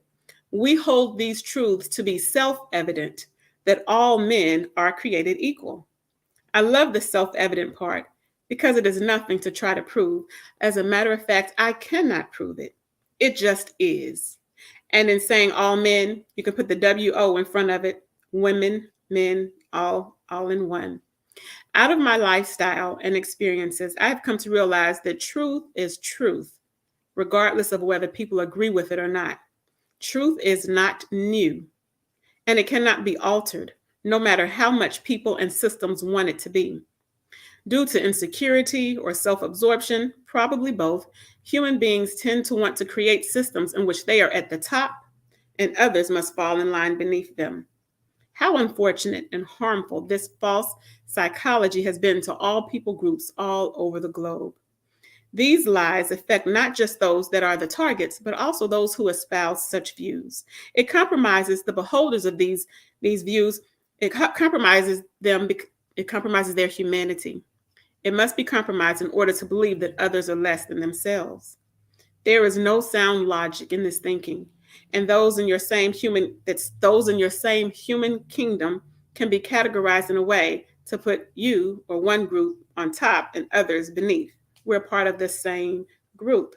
That is a made-up hierarchy, and it is costly. It costs and it claims lives. As I mentioned earlier, the truth is the truth, whether people accept it or act on it or not. Nothing and no one can stop or change the truth. It doesn't ask our permission for it to exist. It was here before we were. I recognize we are all born with value. Nothing and no one can change that fact. The problem comes in when it is not realized, and then people seek to create a false value system to give themselves some perceived worth. What if those groups recognized the value was already there and there was nothing they could do to change it? Would they still have such a strong desire to attempt to subdue others while seeking to elevate themselves? What is the antidote for a false belief system? The answer is simple. The antidote is the truth. The truth is the answer to a lie. I don't have to prove my value to anyone about my worth. As I mentioned earlier, it's not to be proven. It's acknowledged. It's truth. It's fact. It's self-evident. Creating systems based on lies and misinformation does not make the systems correct nor the information accurate. A lie is a lie. Misinformation is misinformation, and the truth is always the truth. So returning to the fact that I was born a beautiful brown baby in America, I learned the truth, and I'm still being impacted by the weight of it about my existence and my presence in this world, despite the misinformation, despite the lies that I was surrounded with. I learned to recognize the conflict in circumstances and relationships I encountered in work dynamics and even male-female relationships, that they were helpful. If I did not have the conflict, I would be controlled by those same false beliefs that some of the others had. I would think that I should conform to systems based on those insecurities that created them and not on the truth. No matter what group centers itself, no matter what views exist about my value, by me having melanin in my skin and being born female in a society that centers those who do not look like me, nothing and no one can change the fact of my inherent value. It is baked in. My mere existence is power and light. I had to learn that despite my male-dominated Eurocentric environments and society. I had to learn that representation of a majority cannot equal superiority. Truth trumps created norms if those norms are out of alignment with it. Truth recognizes the value in variety and does not subscribe to one being over another. How could I learn these truths and have them resonate with me if they weren't, in fact, true? How can you? And to learn this in an age and a time that history doesn't teach it, our culture is not fully proclaiming it, and our minds are sometimes scared to believe it, is proof that the truth cannot be kept down. In the famed song about this being a man's world, the next message of, in quotes again, but it wouldn't mean nothing without a woman or a girl. I hear the message to me that both are equal. One needs the other. The problem comes in when that fact is not recognized or appreciated. It never stops being truth. It's just destructive when that message is ignored. Not even history can change the fact that we were all created equal. Life is sustained with men and women. It cannot continue without both. Of course, we know this, yet so many systems and societies choose an alternative view of acknowledging the sanctity of both. My life has not been filled with dramatic experiences by many a standard. However, I have been impacted by the messages of my diminished value when compared to the value of others in this environment. Based on that false fake system, I'm supposed to fall at the bottom of a man-made hierarchy. And I know that that is false. I have not had overtly traumatic experiences with my gender in comparison to some, or have I? Is it possible that some of the experiences have been so commonplace that maybe I didn't even believe it was worth the fight to believe or fight for something different than what I was told to expect and to accept? Whether we are hit hard by inequities or harmed little by little, gradually and continually over time, the effect is still harmful. When a lie goes unchecked, over time, it can even turn fatal. In far too many instances, that has been just what has happened. The truth is powerful and cannot be defeated, not even by intense or extreme fears. It cannot be defeated by past allowances. Unfortunately for them, some people will fight for their lives to keep the truth from being told or from being heard by the masses. The truth is scary to those individuals, those who attempt to hinder it, because it threatens the status quo and a familiar and comfortable way of life for them. The truth of our equal humanity is not to make one fearful. It is to be embraced. The truth is a friend to all who embrace it. I learned it, am still learning, and will proclaim it. We started off by speaking of ringtones. I spoke of ringtones. I shared the fact that the phone will ring until it is acknowledged. Either we will dismiss the call by sending it to voicemail and decline it, or we can choose to answer it. Who will join the movement with me to answer the call, to shine a light on the truth unapologetically? I humbly yet boldly answer my call to speak truth to the benefit of all humanity. Protecting harmful systems only produces more harm, not just to some of us, ultimately to all of us, for our humanity is interconnected and interdependent. We are all a part of one humanity, whether we behave humanely or not. I answer the call, and I hope you do too. What have you uniquely been crafted to do? How has life impacted you and given you knowledge and understanding of circumstances that you otherwise would not know about? We can allow the harmful experiences that we have lived to be used for good and being our teachers. Those experiences can serve as our very special teachers. These teachers propel us to tell the truths that we have learned. When our circumstances have not taken our lives, we're still here. We have the privilege and opportunity to stand firm, to stand flat-footed, stand confidently, and share the knowledge that truth has taught us. I learned that I am valuable beyond measure. And for me to be so valuable, so are you, because we belong to the same human family. Sharing the truth in love is what helps sustain us. Lies that were created for the benefit of some, but ended up being to the detriment of all, cannot rule. Truth is the antidote. Truth is bold. Truth is power. It is not scary. It cannot be hidden, and it will never be destroyed. So yes, I will answer the call to speak truth and to proclaim it in love. Love for others, love for self. Love is the most powerful weapon. It's a weapon that is all powerful. If you want to answer the call on your own life, first let me tell you that it is an honor and a privilege to even hear the call.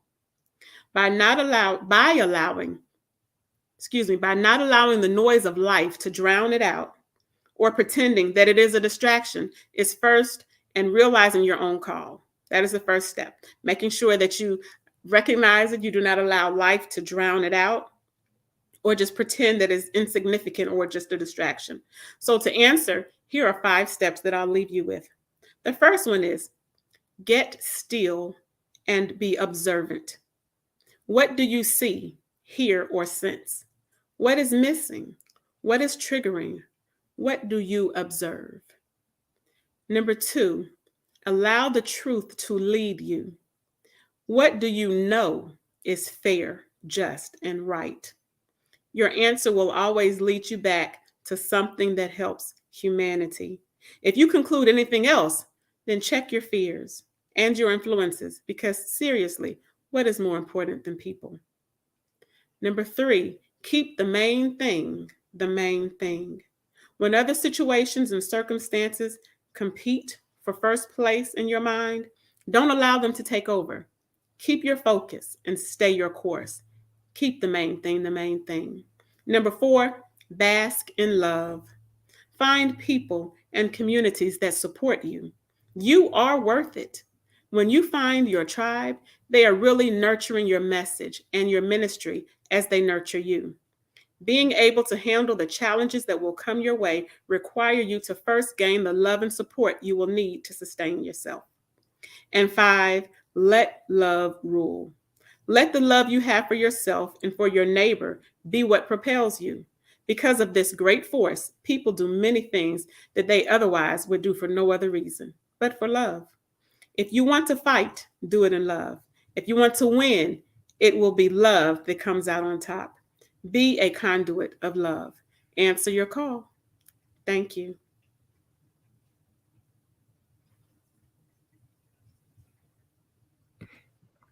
Absolutely amazing. Thank You so. Oh, where's she gone?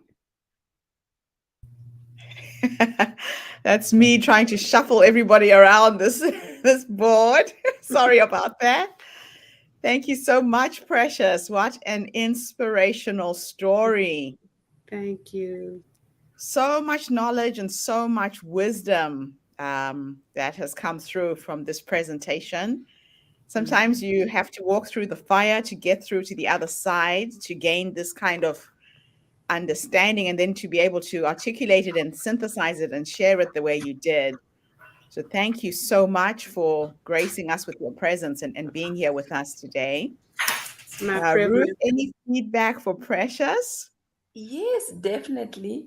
You know what's amazing is when she was young and she's walking with her head down, that the janitor noticed her and spoke to her, and that changed her life, that changed her thinking, and she realized she was not in the moment when she was walking, like, I mean, looking down, and that's like a defeated position, would say.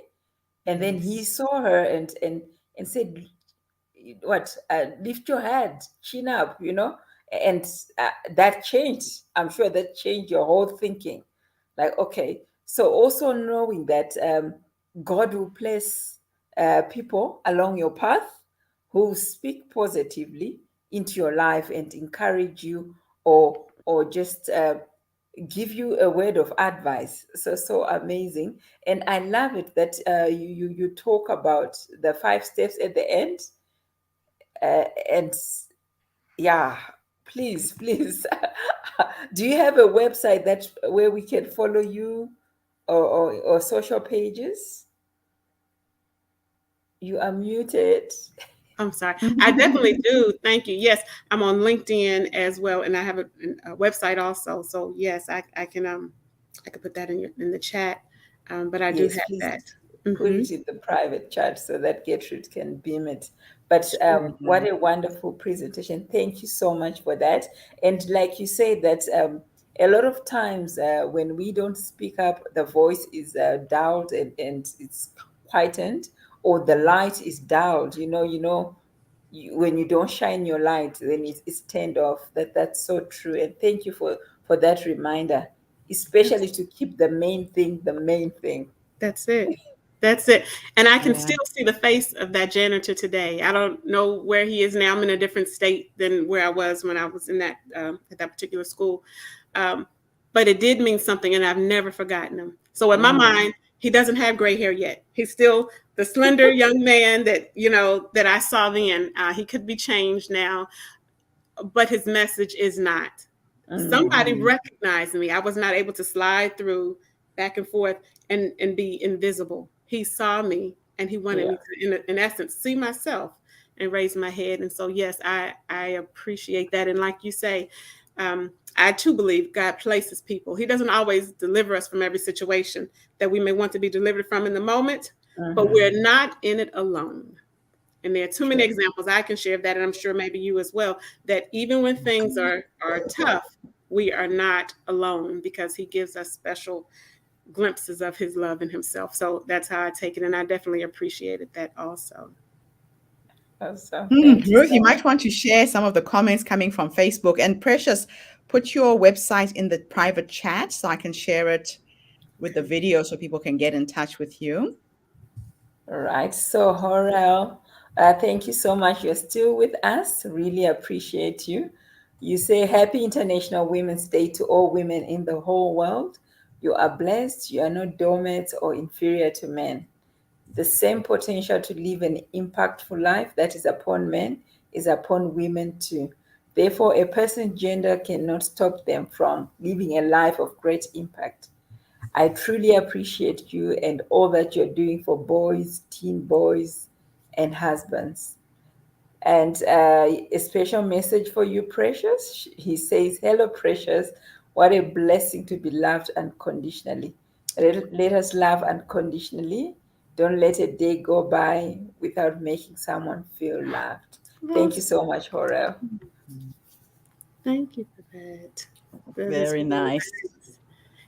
It's just so interesting because that message of love, it is prevalent, and it's what our world needs. And whenever it's missing, wherever we are around the globe, there are problems in that part of the world. If love is not the message that we are founding our systems on, there's a group that suffers and suffers sometimes to their death. And those who are causing the harm, they're causing harm to themselves as well.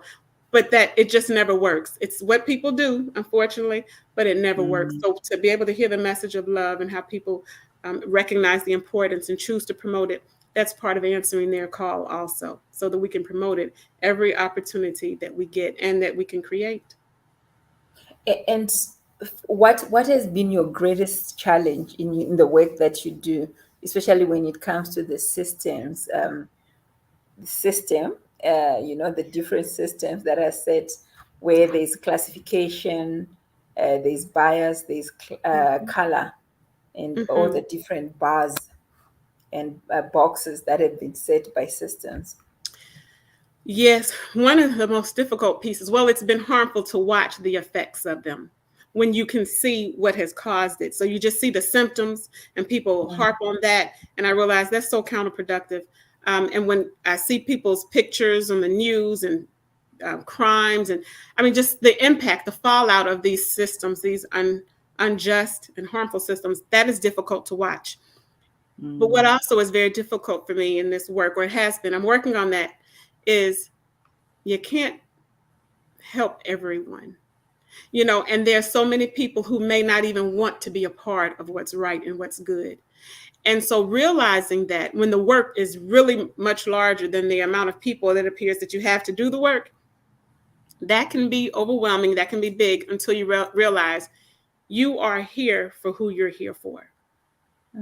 If you do what you're supposed to do for whoever is in your path to do it, then you've done your job. We are not God. We have limitations, but to recognize, because would it matter if I only helped one person? Yes, it would matter. It matters the world to that one person. Would it matter if I only helped 5 people? Oh, it would matter. It matters a world to those 5 and to whomever they impact. So being able to recognize that it's not about everybody, it's each one, treating each one as if they are the world. I can I can rest well. I can do what I can do for those I can do that for and know my limitations. I am not God. However, with doing what I'm supposed to do, the impact is magnified well beyond me because it's not about me. It never was. I'm just one of the players, one of the conduits of love and light. And I realize there are people that I'm on the same team with all around the globe, even when we speak other languages. If we have the same message of caring for our brother, our sister, amidst the systems that would say otherwise, we're on the same team and we're doing the same work. So we're never in it alone. But yes, I've had to come to terms with the vastness of the needs. And I realized that doing what I can do for each one, I, I can rest well that I'm doing what I can do for each one, and the work continues because the ripple, the tide, it doesn't stop at me because whom you affect continues to affect, and it goes on and on and on. So I appreciate that. So I've gained some strength from coming to that, and I realized someone gave me a message that someone shared with her, and I wrote it down on my computer, so I keep it with me. We're responsible for the effort, not the outcome. So when I can realize that I do what I need to do, that's the part that I'm responsible for. I can sleep better when I do that. The outcome is beyond me because it never is about me. It's not about one person. It's about all of us. Wow. That's a beautiful way to reframe it. And yeah, because a lot of times we go into a sense of overwhelm, wanting to take responsibility for the outcome as well. And you're right. The outcome is not in our hands to take that level of responsibility for. Absolutely. Wow. And I like it when you say if you've impacted one life, you've done, because I get through. This is also part of our tenets, part of our principles. One life at one story at a time, or one life at a time, and also believing for the ripple effect. The felt fire effect, where pay it forward somebody, because they've been impacted, they'll also impact the next person, and so on and so on. Yeah. Absolutely. Because what if that one life is our own? It doesn't matter, or our child's or someone else. So each life is just as valuable as ours would be, and our loved ones, and realizing that when one person is benefited and that light comes on, that's another one that joins the same army and team that we're on, adding light and value and good in the world. Awesome. I'm grateful for this opportunity. Absolutely fantastic and so inspiring. I'm so glad you came to share with us today, Precious. This is the reason why we wake up, Ruth and I, and do what we do every single day, is to shine a light on these amazing and positive stories, because the world is in need of that right now. Absolutely. The world is definitely in need of a positive infusion of energy, and what you're bringing to the table is powerful medicine. Very, very powerful medicine. I appreciate that. You are so welcome. I'm grateful for the platform that you all have set up and how I was privileged to be a part of it. So awesome. Thanks to you all both. Fantastic. We have another comment from South Africa. I like it when she says we are responsible for our contribution, not the outcome. Yeah, we totally agree with you there. Yeah. Wow, Ruth, what an amazing start to our morning. Yes. So we move on to the program. Precious, you're welcome to stay with us, hang out with us if you like. If you have to go, we understand. Okay. What time is it there? So here it is 8:50 a.m. Okay. On what day is it today for me, Ruth? Wednesday? Wednesday. For you, it's Wednesday? Okay. Yes. And For what time is me, it in Zimbabwe, Ruth? It's 10 minutes to midnight on Tuesday.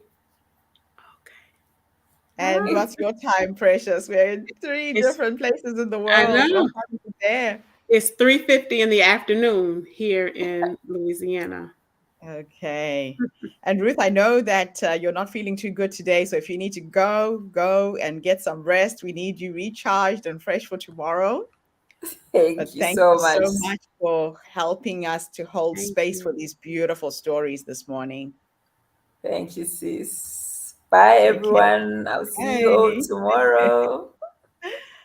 So I want to share a few short videos that were sent in by some of our sisters to inspire and uplift people today.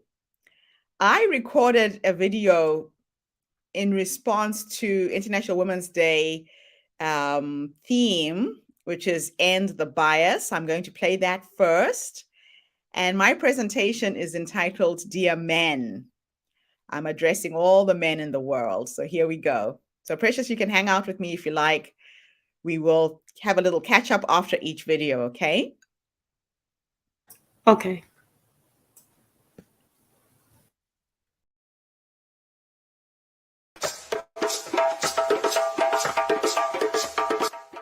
Dear men, today is International Women's Day.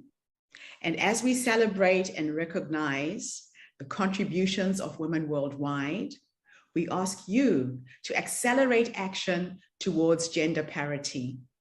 Make it your mission to make your workplace more loved and inclusive, an organization that is different on this planet. Strive to be open-minded, use inclusive language, and allow your actions to be guided by your commitments to change behavior. Create a workspace where equity exists and strive to create a 50-50 male to female ratio across all of your teams. Continue to work across all genders and understand the intersectionality of your workforce. Please aim to eliminate stereotypes, discrimination, and bias. This is this year's theme for International Women's Day 2022.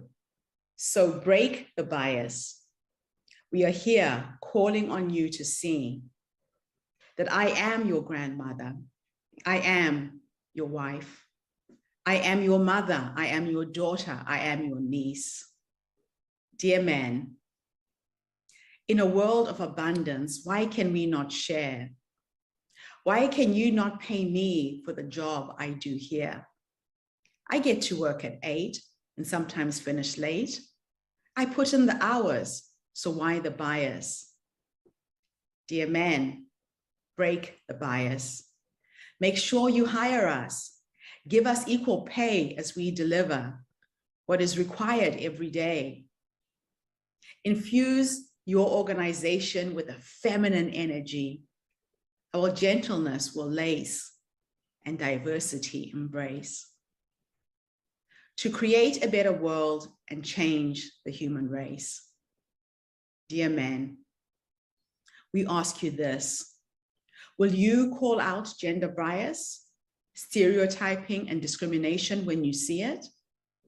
Will you break the bias? Will you cross your arms in solidarity and strike that pose for International Women's Day 2022? Together we can build a gender equal world, a world that is diverse, equitable, and fair, and more important, inclusive of us. Join the movement and let's break the bias. And remember, we are here calling on you to see that I am your grandmother. I am your mother. I am your daughter. I am your niece. I am your wife. Break the bias.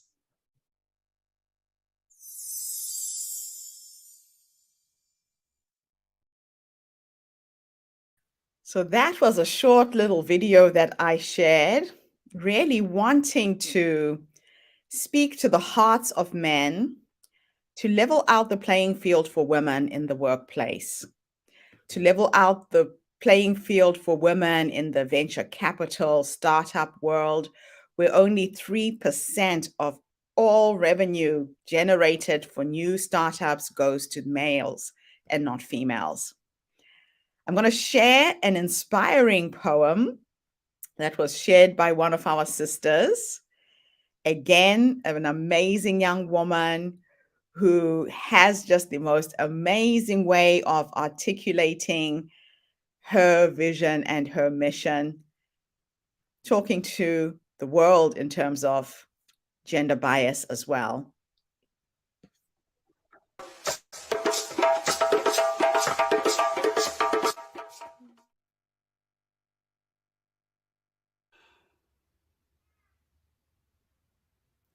Bias is a wall. Every word is a brick. Saliva is cement hardening the way that we think about gender or a group of people. A wall that separates us from the fact that we are all equal. An empowered girl is a hurricane that can paint the world in sunsets. Bias is a wall that tries to stop her, but her hurricane isn't done yet. An empowered girl can lead the world into change, and she can guide us into a place that's new. This is a poem to you. Let's break the bias. Bias is a wall that justifies someone laying their hands on their partner. When a woman wears bruises around her neck like perfume, it doesn't start with a fist. It starts with an idea that we hold or assume. Ideas like women don't deserve to be in a presidential seat, but when a baby is born, a woman is the first leader that they meet. Or a woman shouldn't get the job simply because of a name on a resume. Or talking over a little girl because you don't see value in what she has to say. Or that women of color are aggressive. When I think we're just strong. And it is our strength that has the power to transform a scream into a song. An empowered girl is a lit matchstick that can burn into a fire. We need to knock down this wall so she can climb onto the rubble and stand higher. Let's break the bias. We can break the bias by knocking it down brick by brick. We can start by diversifying the friends that we pick. We can become conscious of our bias. Conscious of the way that we treat people because of their age, education, or gender. It is through being conscious that a timber heart can become tender. We can remember that being biased doesn't make you a bad person. You can knock down a wall and turn it into stairs. It is through having the courage to confront your prejudice that you can show the world that you care. The future is calling on you to shape it. Will you be there? Let's break the bias.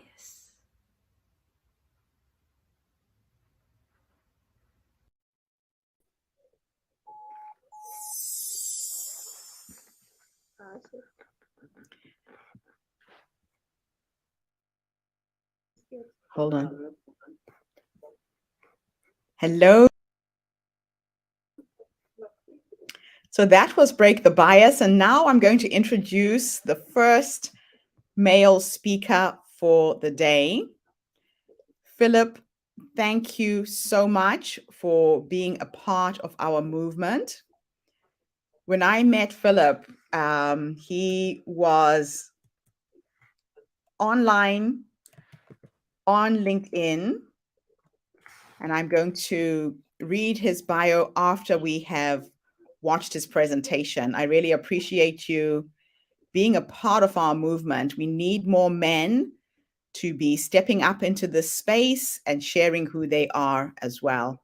Thank you, Philip.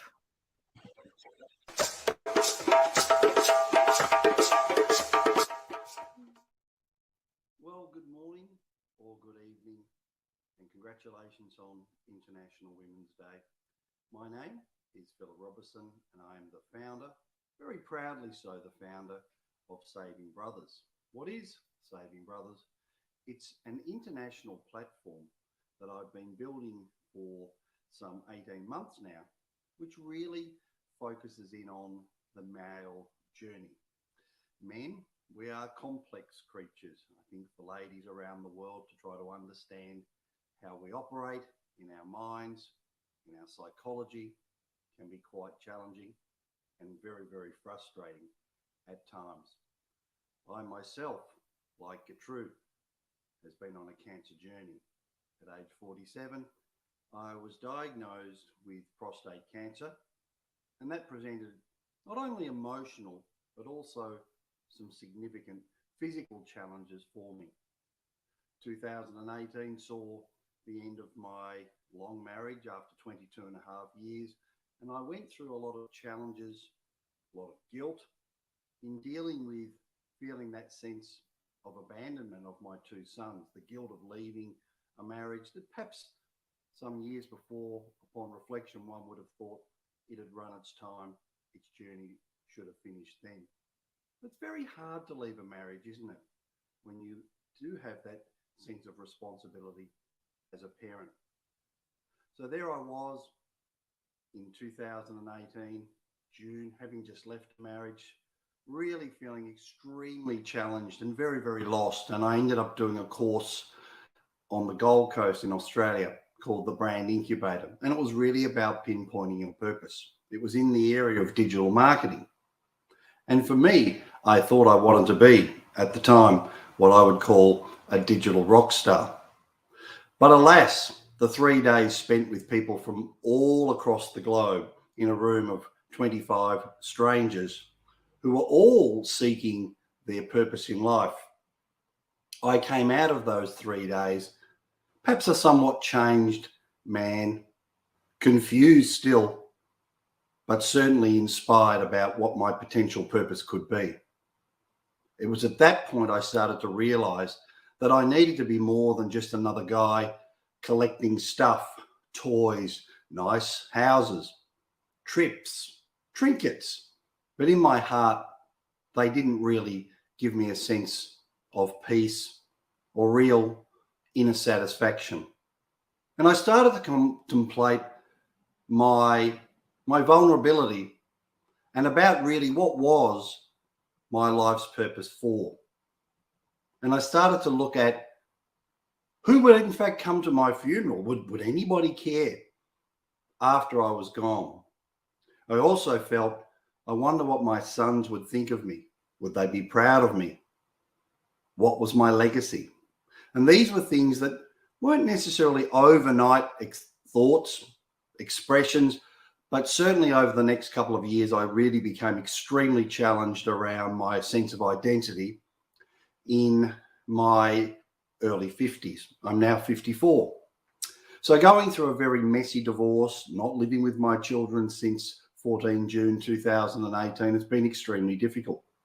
But I started to understand that that's a journey that many men go through all across the globe. And so my thoughts after that 3-day course of endeavoring to pinpoint what my life's journey and purpose was, and also what would be my ultimate legacy when I leave this earth, I started to think, how could I give? How could I contribute? How could I actually make a difference?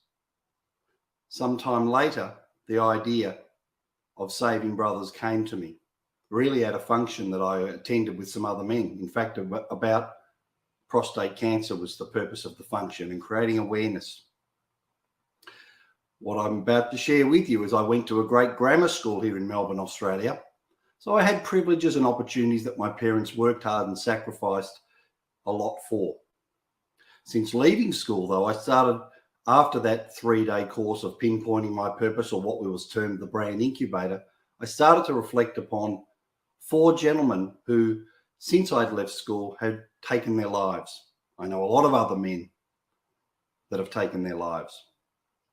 We don't know why seemingly happy young men decide to leave this earth. my prostate cancer battle, all these things started to make me feel that I needed to do something to make a difference. A dear friend of mine from Wales, a lady, Jill Humphreys, was one of my mentors and still is a mentor, said to me, Phil, the pain you've gone through is not your punishment. It's the preparation for the man that you need to become to lead Saving Brothers.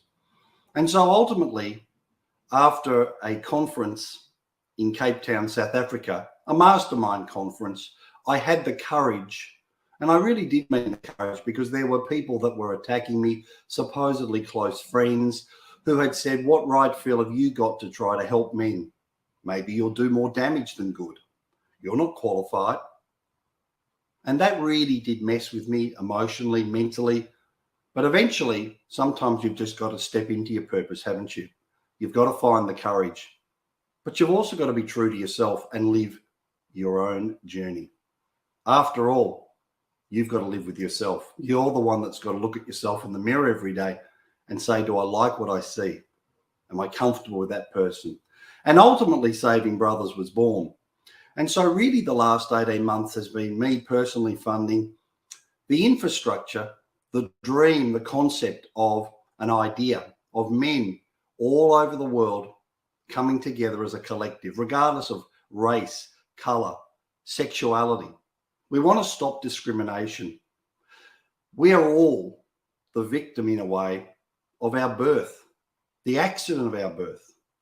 I could tell numerous stories of people, a mother in Uganda who handed my friend a baby when he was travelling across third world countries.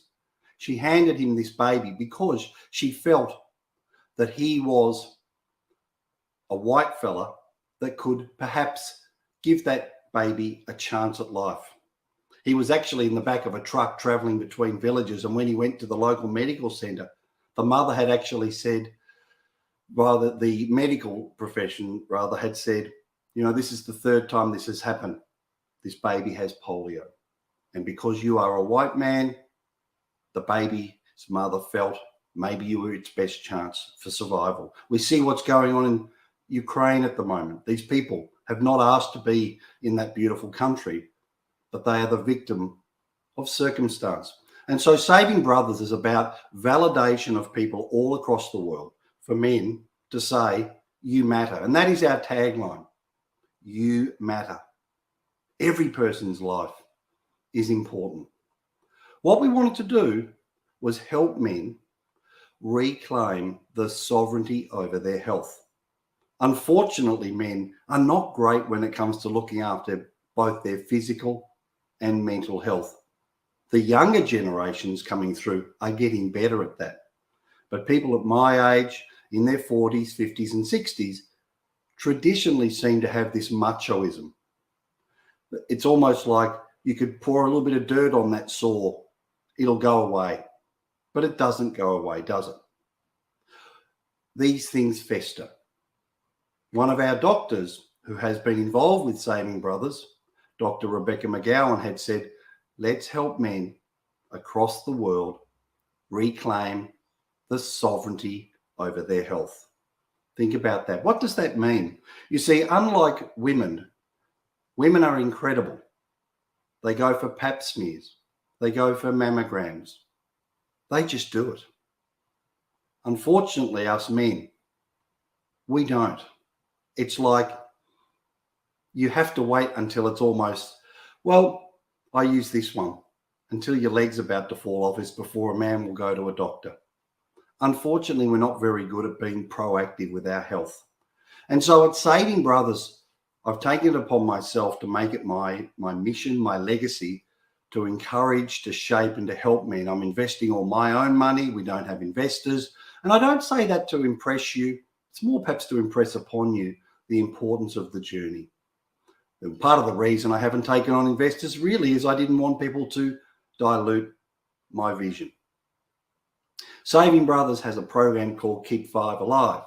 And Keep 5 Alive is about getting men to do 5 key things each day as brothers. Number one, we need to get men to actually see where do they feel in their heart about themselves today on a score of 1 to 10. It's really important if you can measure it. Number 2 is we want men to exercise. Exercise doesn't mean vigorous running or going to a gym. It can be getting into nature and walking for 30 minutes 5 times a day, which has been proven to replace 1 antidepressant tablet per day. Incredible. And number 3, really important, is getting men to get to a doctor. You need to create a baseline score in your health. For me, when I was diagnosed with prostate cancer at the age of 47, was really only because since the age of 40, I'd been going to a doctor each year and getting my bloods done. And it was that there was a change in my PSA reading from 1 year to the next. It wasn't a significant change, but enough to alarm my doctor to send me to a urologist. Unfortunately, in my country here in Australia, the greatest killer of men is cardiac disease. We've just seen an incredible sports person honoured in our country, Shane Warne, die last Friday in Koh Samui at the young age of 52. Now, the autopsy is suggesting it's natural causes, but a lot of these things could be avoided. There's three key things that happen with men to do with cardiac disease. 3 warning signs: family history, family history, family history. And so there are things and tests that men can do. Calcium score test predicts the likelihood of a heart attack in the next 10 years. I myself have done that test. Sleep is another key area. Men do not get enough sleep. We all, women and men, don't understand the significance of sleep and the importance of having good sleep to rid the toxins through the brain at night. Snoring is a big issue. All of these things are correlated with heart disease. So getting your bloods done, diabetes or pre-diabetes. A lot of men don't understand that, but it is absolutely on the rise. And I share all of these things with you, ladies, particularly because we are developing a wellness app for men. It'll, in fact, think of it like a virtual assistant that'll probe and prod men to do things, to make changes, to, in fact, to be engaged with their health, to be on the path to make it fun. We are going to gamify it. We're going to help reward men with tokens, which they can use to help other brothers, but they can put that towards other products and services that we will be helping them with their sleep and with their gut health. The idea will be that the app that we're building will also have a QR code that you can share it with your spouse to remind you, because quite frankly, the power behind the throne is women. It is women that have to push their men in their lives to get them to take action, particularly when it comes to their health. And I'm not just talking physical health, but their mental health. Unfortunately, men often withdraw into their cave when things are going wrong. We need to discuss things. We need to show vulnerability. We don't need to walk around in a blubbering mess, but we certainly need to put down the load and share. And I'll come back to that as point number 5 on the Keep 5 Alive program. Number 4 is gratitude. We need to be thankful for the good things in our world, in our lives. We're too often, I think, thinking about what's wrong and what we don't have. We need to be grateful and thankful for what we do have. And number 5 on the Keep 5 Alive journey is asking a man, rather than just say, how are you going today? It's very easy to dismiss and not share. We teach brothers across the globe this one. Hey, brother, how's your day going out of 10? It's such a powerful question, a simple question. But when you rank it a score of 10 being outstanding and 1 being really poor, this enables us to be able to take charge of these things. It's really important. Because when a man gives a very low score, for example, I'm a 1, I'm a 3, what you're enabling him to do is to ask this next question. So, hey, brother, what's going on for you? What made you give that score? It opens up the pathway to a discussion. So at savingbrothers.com, we have a lot of initiatives coming that will be free for men, lots of articles, blogs, resources, podcasts on different topics from autism to dementia to alcoholism to success. Once again, Gertrude, I congratulate you on your initiative, Her Circle Story, and it's been an absolute honour to be a part of International Women's Day. Enjoy, and bye for now.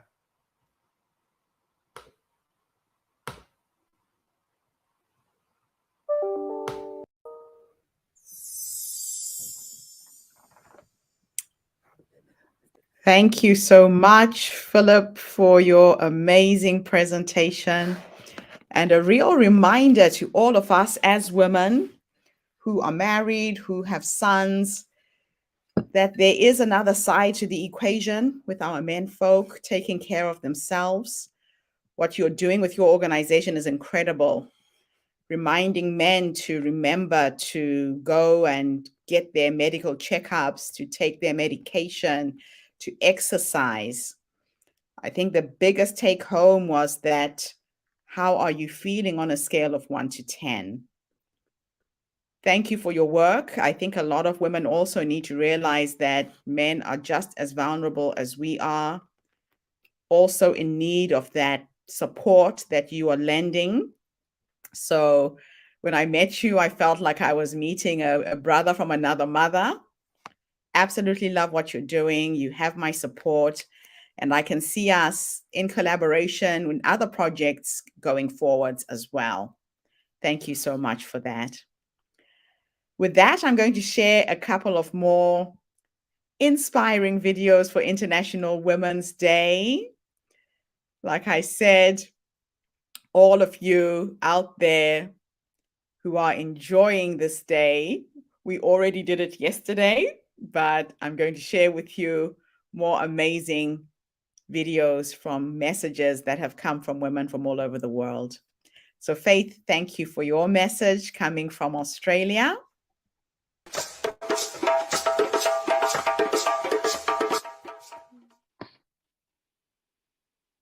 Hi, my name is Faith Agugu and I am based in Sydney, Australia.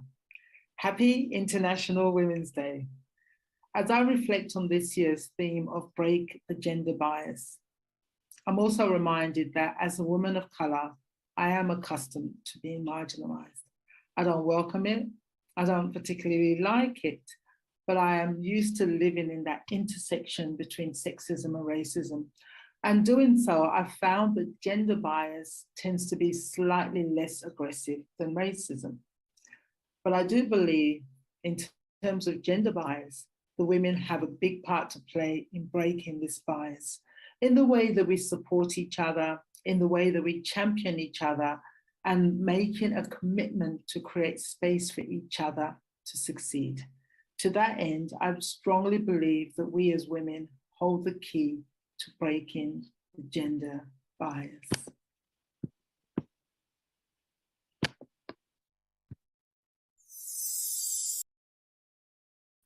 Beautiful contribution. Thank you so much, Faith.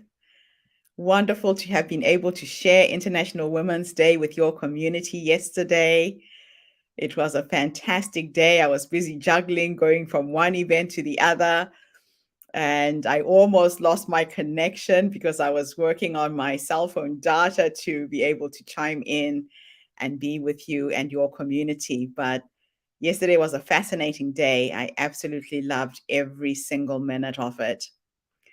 Another message, rather, that is coming in from an amazing woman based in Zimbabwe who I haven't yet met, but I have you on my radar of people to meet. Thank you for sharing this message.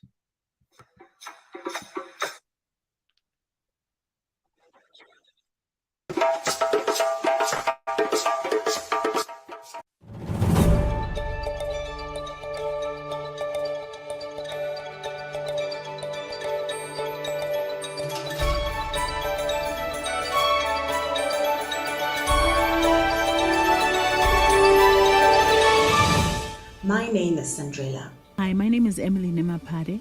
Hi, I'm Plaxida Swinika. I'm Denise Pine. My name is Titi Mutendi. My name is Lorraine. My name is Nangi Saim Fududu. My name is Ngobile Munzara.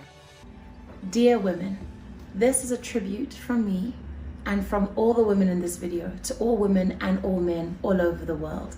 The idea of it came during Women's Month, where South Africa makes women's mouths so loud it's so hard to ignore them. We celebrate ours together with the UN and other parts of the world in March. But when South Africa had theirs in August, I thought, as a build-up to my birthday month, which is in September, why not get women who are in my immediate network, women who have a message, who have a story, who have a journey, to say something about where they're at and what their feelings are as women and what they've achieved, what they've gone through. And that is how this video came about. So I know some of the men might not want to watch because they're thinking, oh, here they go again. Those women never stop. They beat this gender equality thing with a large stick. I know what you're thinking, and I know how this goes. So I really hope that you take the time out to watch this all the way to the very end. Feel the different emotions from the women. Hear the different bits of advice from the women. And I hope that we can all come together, men and women alike, and address some of these issues in a more deeper and deliberate way. Because the truth is, we have a long way to go before we reach any kind of equality, let alone gender equity. I've noticed. Wonderful. Thank you so much. All right, so we move on to the rest of our program. Again, this is going to be a sequence of presenters coming from all over the world. Thank you so much for contributing to today. I will see you in a few minutes when we have played these 4 videos.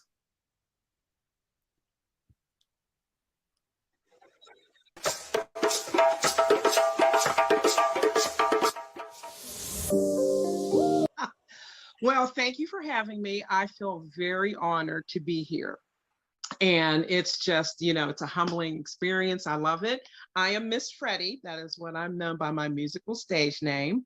But you can call me Freddie. I'm Freddie Stover. I'm out of Pittsburgh, Pennsylvania. And I'm a mom of 2 wonderful boys.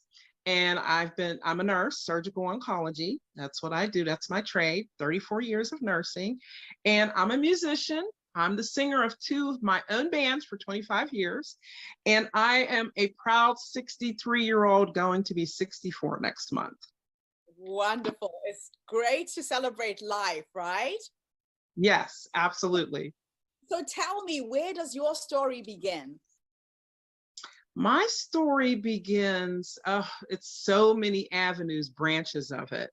But my story as a musician started when I was a child. I'd go to church, and I loved going to church, not only to hear the message, but also to listen to the choir sing.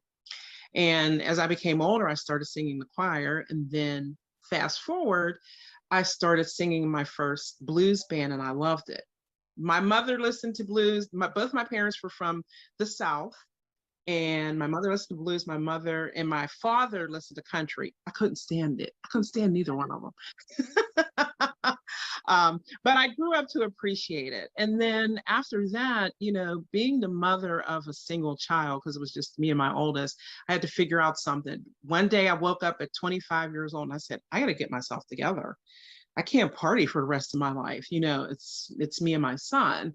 And so I went to nursing school, became a nurse.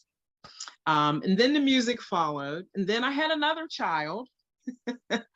And so, you know, it's brought about a lot. It's an awakening for me because of what I do in life. I'm a breast cancer survivor twice. And I tell people, you don't know how people feel who've been diagnosed with cancer until you have it yourself. God forbid you get it. But my first time when I was diagnosed, I cried for 24 hours straight, like no sleep. I couldn't stop crying. The second time I told the surgeon who did the first surgery, I said, it's back. It's in the other breast. I've already requested off the following week. And he's like, no, let's biopsy. It came back 3 days. When do you want to have the surgery? Next Wednesday. And so that's what happened. I almost died the second time because of infections and all that. And so I can actually relate to people. And so I volunteer every year, except for last year because of COVID and the restrictions.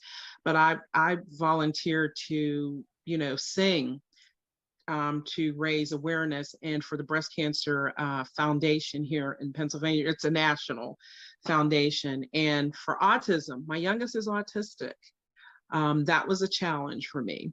But I've learned to embrace it because now I have an awareness and understanding of it. So I volunteer my time, and it's gotten me now that I'm going to do something music in ministry. And that's thanks to Pastor Greg Spencer. His church is in Brackenridge, Pennsylvania. It's probably maybe like 45 minutes from me. And he's been asking me for the last several months, well, Miss Freddie, where do you see yourself going in the ministry? And, you know, like God throws bricks at me. Thank you very much. Not real ones, but he throws them where it's like, okay, you know, that commercial, there's a commercial. I never see it. You know, they hit themselves up the head. Oh, I wish I had a V8. Okay. I wish I had like some kind of, you know, biblical sense. Well, I've been getting it all this time. And people have been asking me, when are you going to sing gospel now? And so now I've been incorporating gospel into my music. So that's where I'm at. That's what's going on. That's where, you know, how it started. But I think this is just the beginning of a beginning.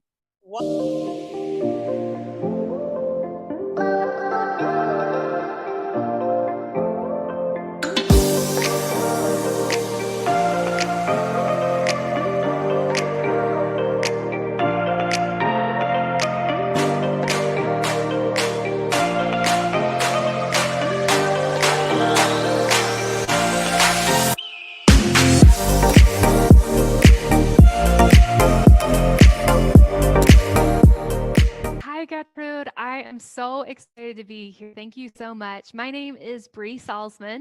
I am located in Chicago, Illinois, in the United States. I'm 36 years old, and my life was totally turned upside down at the age of 30. I had a migraine, which wasn't totally like atypical for me. I'd had lots of migraines before, but this one in particular, no matter what I did, I could not get it to break, to go away. And as it progressed, the migraine kind of transitioned into blackouts in my right eye to where I couldn't see at all. So a coworker of mine encouraged me to go to an immediate care center. She was really concerned, and I just thought like, oh, they'll just give me some migraines or prescription strength migraine medicine, still kind of in denial about it. And instead, they told me I needed to go to the emergency room. And so I walked over to the emergency room, again, still thinking like, okay, you all are blowing this out of proportion. This can't be that big of a deal. And the ER doctor told me after a CAT scan, you know, you do have a mass on your brain and we need to admit you to do more testing. And that was the point that I thought, ooh, I probably need to contact someone to let them know where I am. And so they admitted me, and I don't remember a whole lot after that point because they had given me some morphine to kill the pain, and which also kind of puts you off in la la land as well. But that migraine started on a Monday, and that Friday of the same week, I was in surgery to have this brain tumor removed. And I think what is so unique about my personal experience is that a lot of times when people receive diagnoses such as these, there's opportunities and options to get second or third opinions or to be presented with a treatment plan and to make a decision. And certainly there was a treatment plan placed in front of me, but I needed to be going into surgery right away. There wasn't a lot of time to be considering. And so all that time that might have existed for me to settle with a diagnosis, make sense of it, create a plan for myself, it was non-existent. It happened after the fact, after it was all done. And so at that point, it was really about making sense of it. And I experienced this amazing period of what psychologists call post-traumatic growth, where I just had this incredibly positive change after this difficult life trauma or crisis in my life. And it touched every aspect of my life. My relationships just became way more vibrant. I changed careers. I have prioritized travel, that I'm no longer pushing that off to someday. One day I'll get to it. Someday is just not in my vocabulary anymore. Like, seize the moment and do it now is kind of my motto now. And it literally has changed my life in a very, very positive way. And the twist to all of it is that they weren't able to get all of the tumor. And while for some people that might feel like, oh my goodness, you have to continue to live with this. But for me, I'm almost grateful that they weren't able to get all of it, because I go back every year for a check-in and, maintenance and things like that. And it gives me an opportunity to ground myself of, am I living up to the promises that I made to myself of living this life by design, and not just going with the wind, but actually having intentionality in my life and having passion and excitement for others and for life in general. And so it's an amazing opportunity to continue to check in with myself and say, and kind of do that gut check of like, hey, are you doing what you said you were going to do? Wow, what an amazing story. Just before, when we were catching up, I told you that we share something similar in having had these major health scares. Mine was heart failure. Something happens when you have a brush with death. I say to people, I started living to the full after my illness. I was reminded of how brief and short this life really is. What did your illness do for you? Absolutely. And Gertrude, what is so interesting to me, and I don't have an answer for this, but not everyone experiences this awakening, if you will. There are some people that go through events like this in life, and it actually can do just the opposite, where it might be paralyzing or prevent them from stepping into their life more fully. And that's something that I haven't quite wrapped my mind around. Like, what is the distinction between being able to take that moment and leverage it as an opportunity to just cease your life versus someone who might be experiencing just the opposite? And I have so much compassion for people who experience the opposite. And it's something so intriguing to me. For me, I think that the core distinction was I'm a former educator. And so I have this natural desire within me to be a lifelong learner. And so this experience was no different. My primary question is, what is this trying to teach me? What can I learn from this? How do I leverage this to evolve into something even better? And so that's the only way that I can make sense out of why my post-trauma journey was an experience of growth rather than depression or something else. Well, it sounds to me like you've certainly grabbed it by the horns, so to speak, and you are really living your life by design. You're already crafting what this thing called life really is.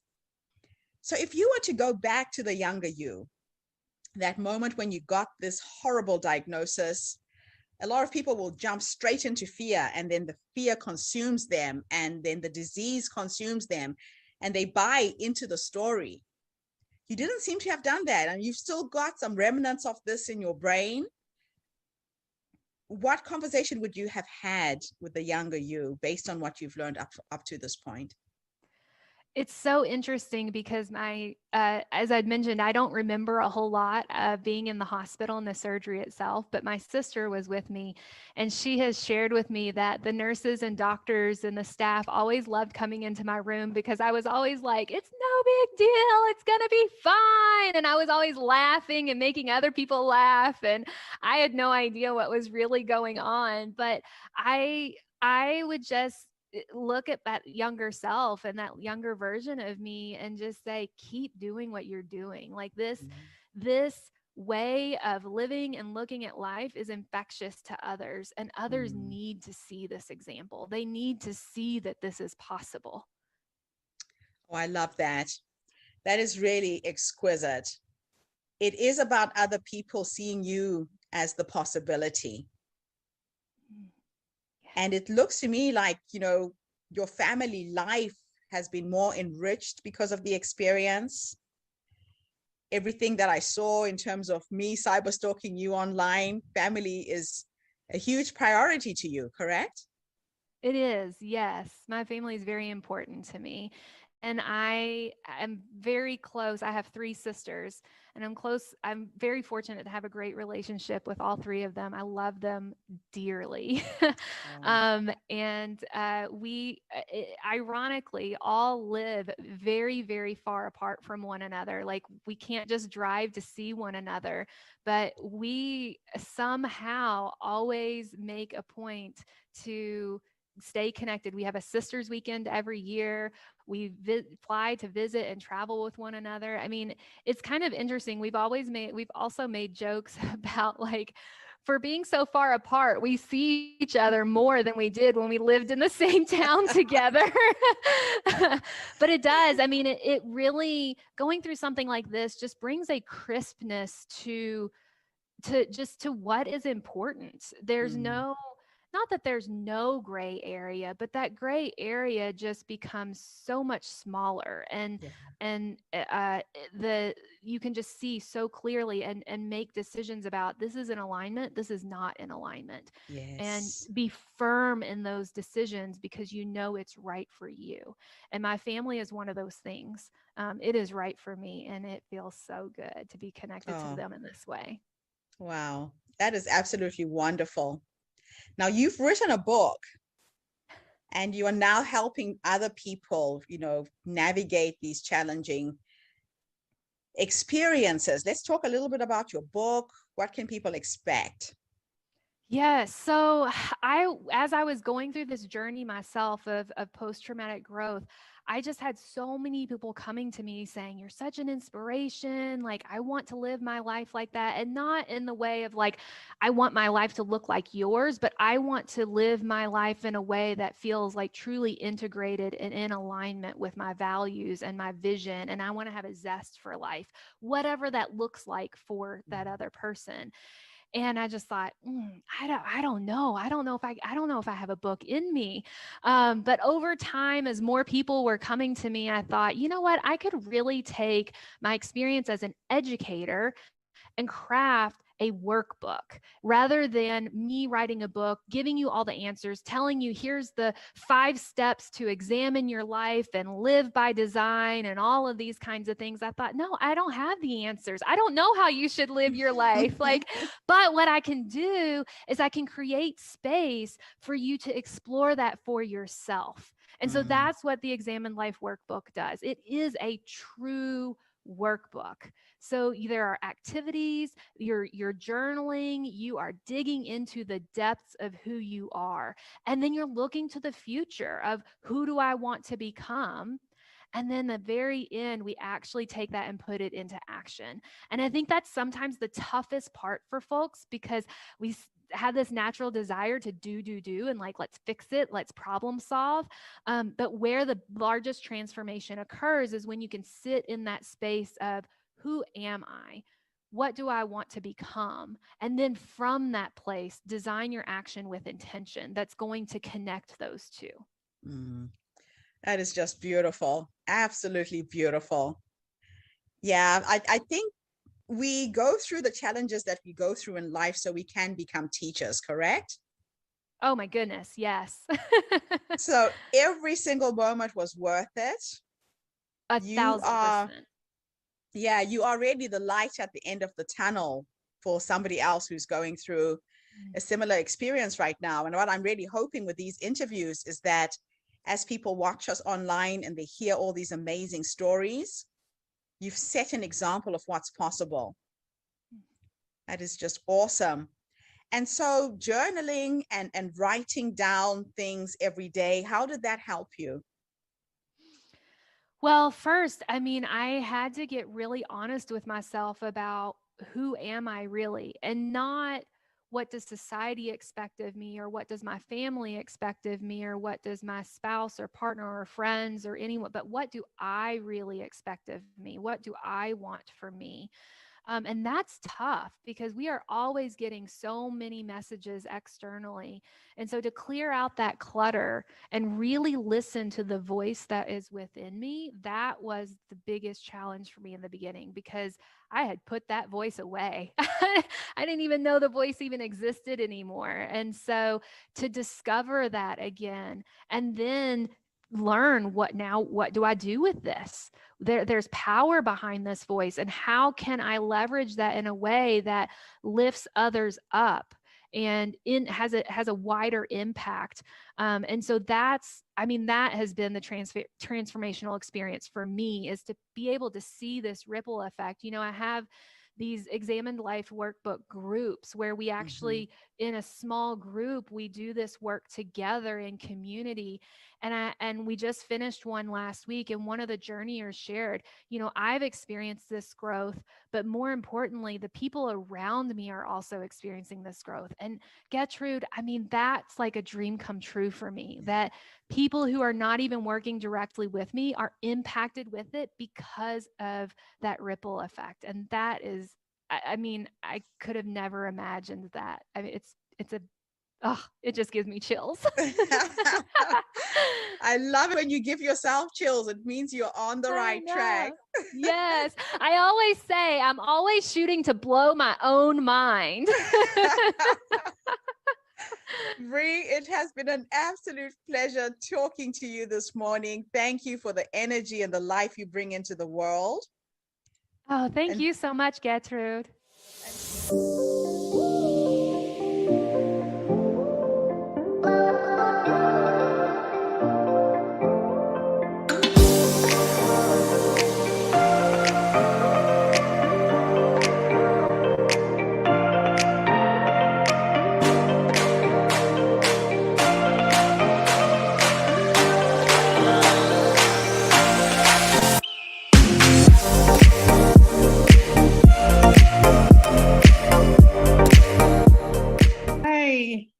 This is Lupe Christensen. I'm calling all the way from California.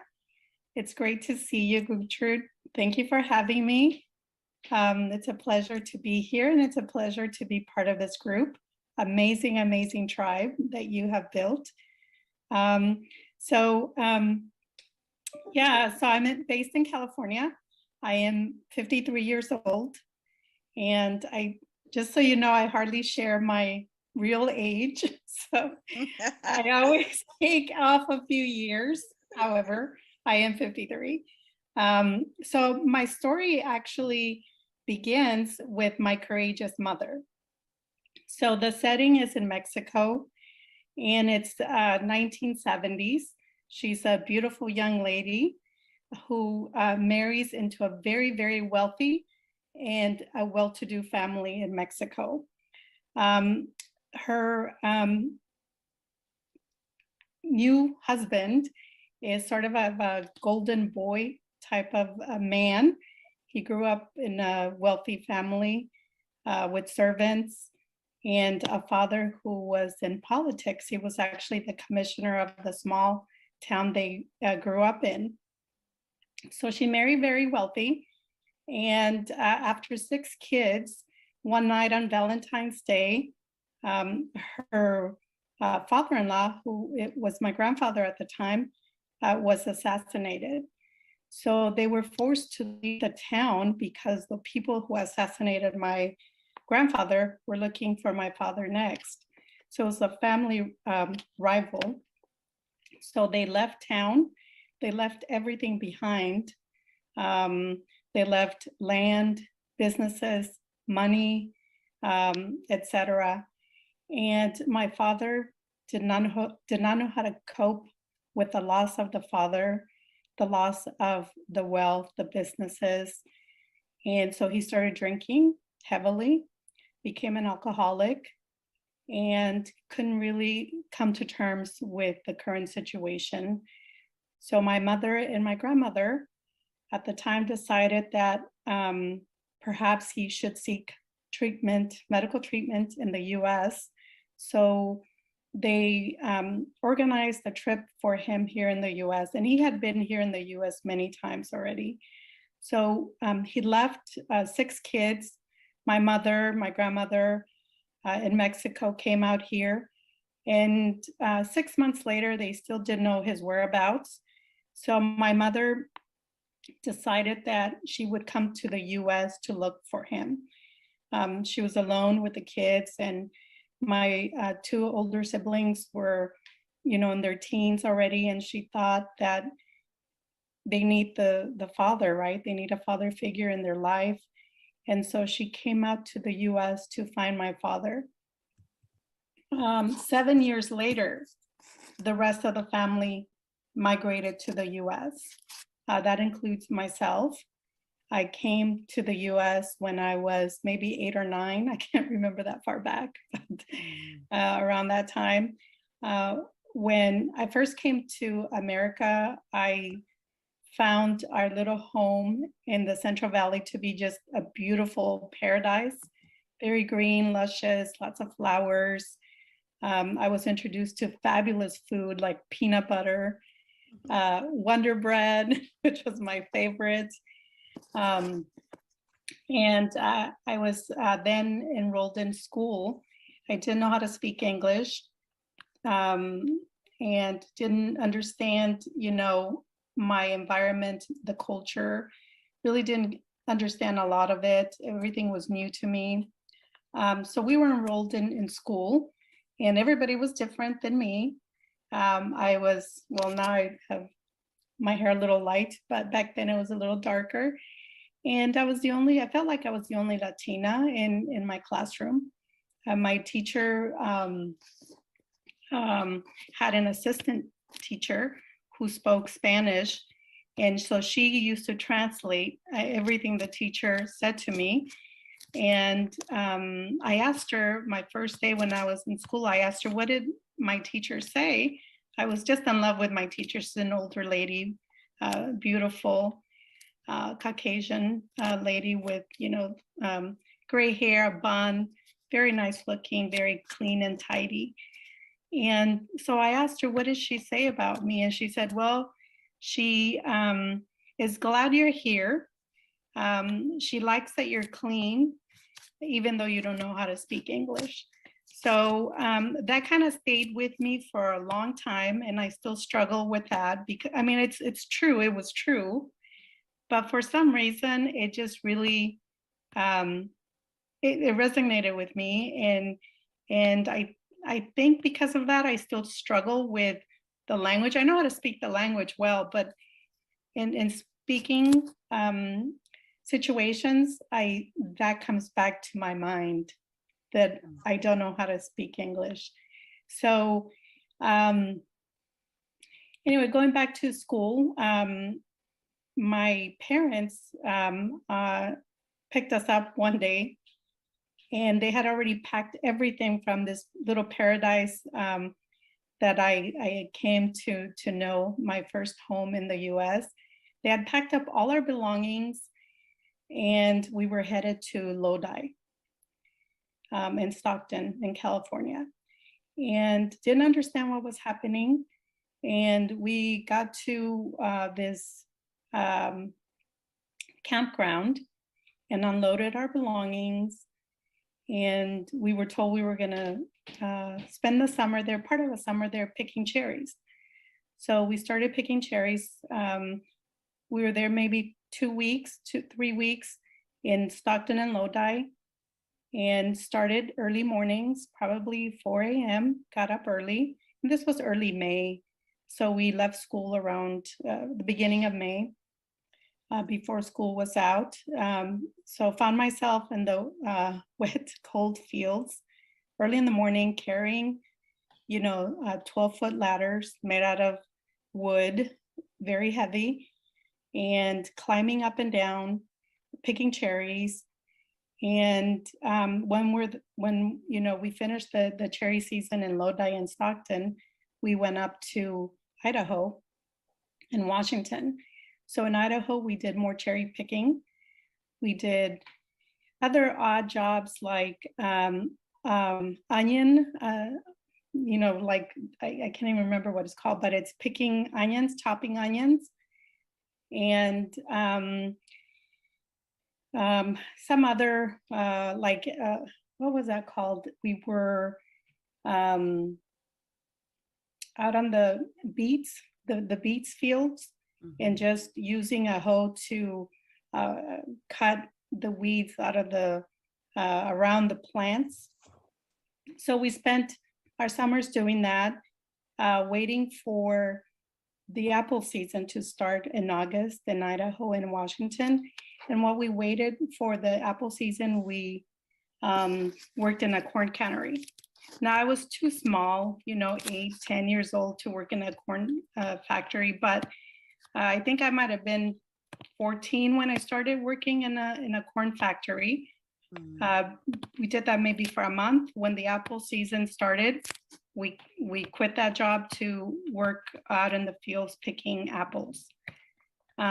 We finished the apple season maybe around September, headed back home to the Central Valley and picked oranges, but went back to school after school had started. So we missed, I would say, about 3 months total from school.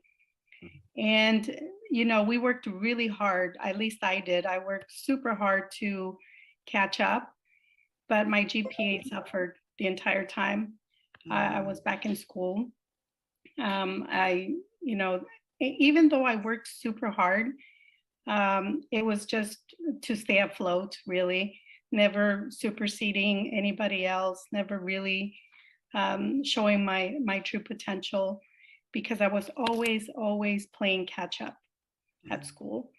And our GPA suffered. And this happened every year. May, I dreaded May because I knew we were going to get pulled out of school. And I loved school, by the way. I mean, that was a place where I socialized, I had friends, teachers really liked me. I was a good kid. I wanted to learn. I had many dreams. I wanted to one day live in New York, have my own place, work in a corporate environment. That was my dream. And, but I struggled throughout school. I wanted to quit many times, but I kept going. And even though I had to work extra hard, right, to learn the language, my first word was blue. I think my brother and my sister, all of my siblings were ahead of me with the English language. And I think it's because of the first comment I heard from that teacher. But the first day, I think they learned like maybe 5 words in English, and I learned one, blue. So again, I struggled through school, and so did my siblings. We all graduated, thank God. We all graduated.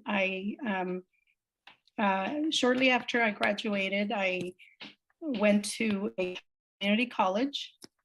I enrolled. It's a 2-year program. I remember meeting with my counselor, and he said, "Yeah, a certificate would be good for you, maybe in the administrative side, so you can be like an administrative assistant, a secretary, that type of a certificate." And I was surprised because I really wanted him to say, "Hey, you can be a doctor, you can be a lawyer, you can be whatever you want. We can start with the community college and we can move you to a 4-year college." But that's not what I heard. And I believed him. I thought, okay, well, maybe that's all I get to be in life is a secretary. So I started my certificate in a community college. And maybe after a couple of years, I met someone there. I got into an abusive relationship. And I didn't finish my degree or my certificate.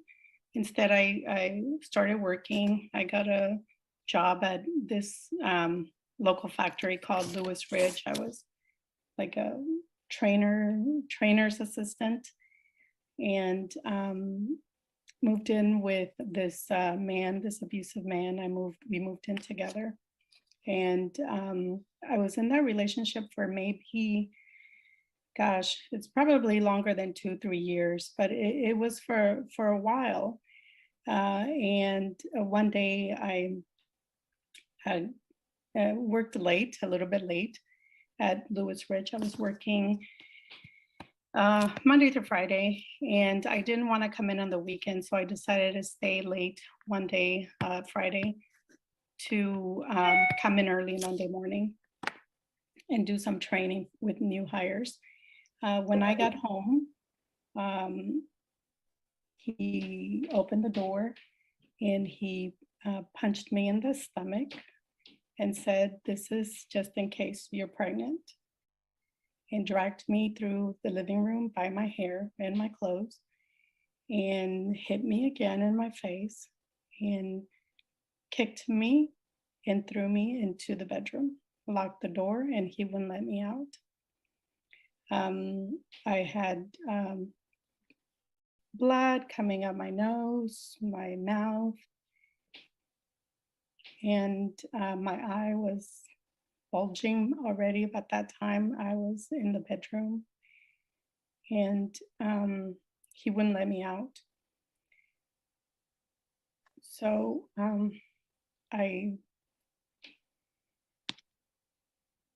didn't know what to do. I was so young, and I felt like I had no resources or a way out. So I stuck with him, and my parents were so strict, and I didn't want to share what was going on. I kept them in the dark the entire time. So we eventually, I got tired of the beatings, and I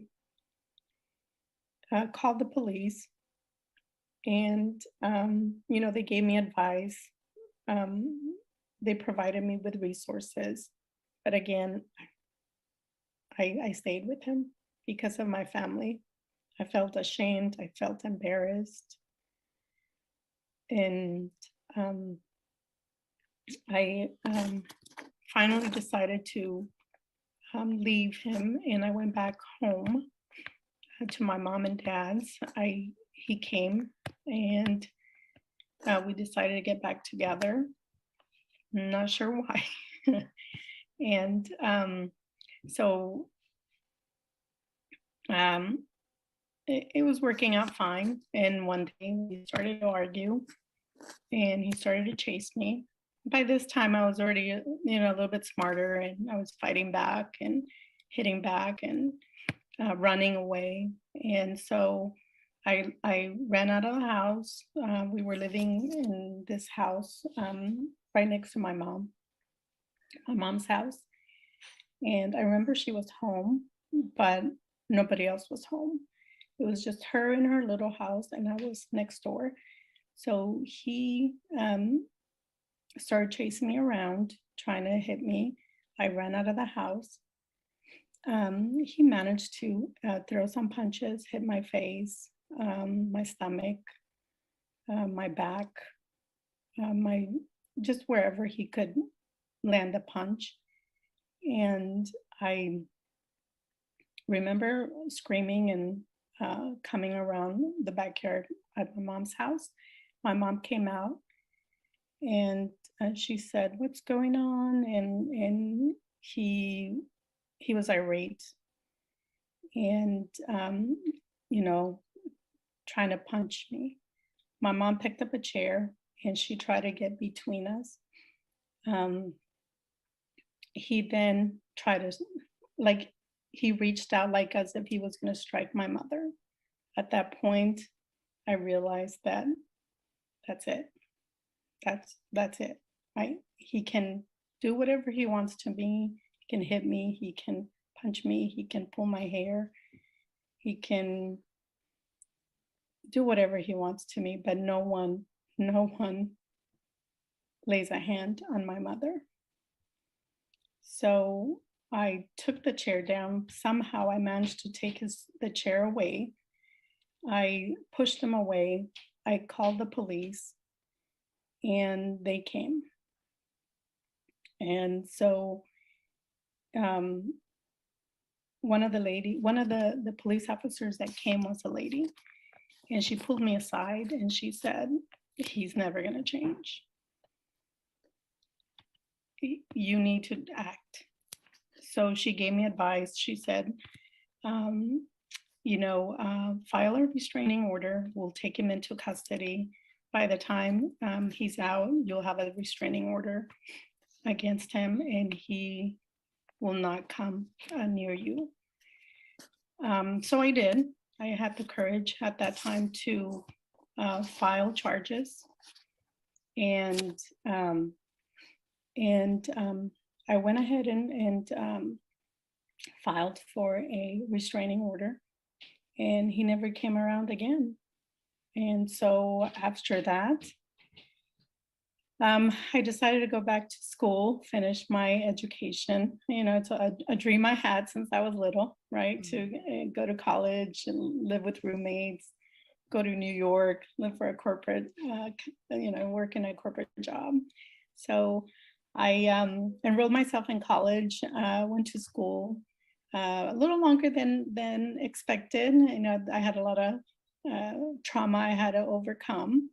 So while in college, I started drinking. I was a little bit lost, to be honest. Didn't know how to cope with everything that I had gone through. And so my outlet was drinking, hanging out with the girls. I never really got into, big trouble or anything like that, but just drinking. So I think it was maybe 1997, I lost my brother to a drunk driver.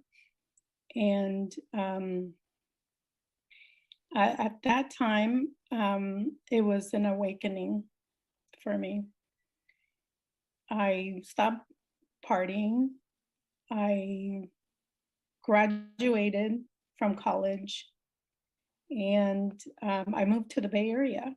I want to say maybe in 1999, started working and have been working for many years in a corporate environment, not exactly New York, but it is a nice area that I live in, and work as a human resources professional for a biotech company currently. So I'm so happy that I, stuck with my guns and my dreams to finish school, get a corporate job, and, raise a family. So that's where I'm at. Wow. What an amazing story, Lupe. You have been through so much. And you tell your story with such grace. If you were to go back to the younger you, the young woman who got into that relationship, based on what life has taught you, what advice would you give her? I'm asking this so that if there's another woman online right now who's in a situation like what you were in, your story becomes the light at the end of the tunnel. What would you have done differently? It's a great story, or that's a great question. I think that if I could, talk to that person, I would probably say there are resources that, are available. And at that time, I didn't realize that there were resources available to me. And I'm not the first person that has gone through this, and I won't be the last. And there's no shame in it, right? There's no shame. Which happens to so many women. Yeah. There's no shame. And the reason why I didn't act earlier is because I was living in shame. And I was embarrassed. And I didn't want people to know. And I didn't want people to think or know that I was a failure. But that's not the case. And the other thing is, there are so many people that are willing to help. So many people. All it takes is for someone to reach out to them, say something. You don't have to be stuck in that place. There are a ton of resources available at work. So would you say that the policewoman who talked to you literally saved your life with the advice she gave you, right? That's absolutely right. If it would have been somebody else, I don't think I would be in this situation right now. I would be probably in a different place. Yeah. but because she provided resources and a way out. And I had not heard that from anybody else because I had called the police multiple times. And it was typically a male coming out, and there was really no real advice or support. But it was that woman that came out that gave me step by step. Here's what you need to do. Yes. And that was it. There, it was that woman who helped me. Yes. She empowered you with the next steps and the process to take. Right. That is amazing. That is amazing. And there, just thinking back, what you've put together, this community that you put together, it's so much needed out there in this world. Women need other women. We know what we go through. We know our struggles. And the only other person that's going to help you is someone who's been through that struggle. Yeah, that's so true. And we need more people to come out and tell their story. Everyone has a story. And we get to hear it. We want to hear it. This is how you support each other, through sharing of your stories.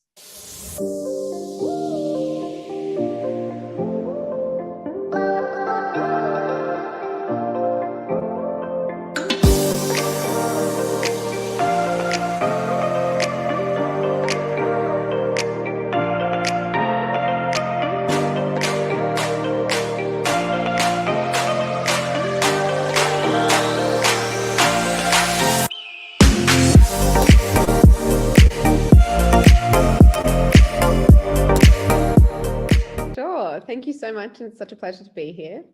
My name is Ishana Walsh. I'm the founder and CEO of Coral, which is your trusted guide to a happier, healthier, intimate life.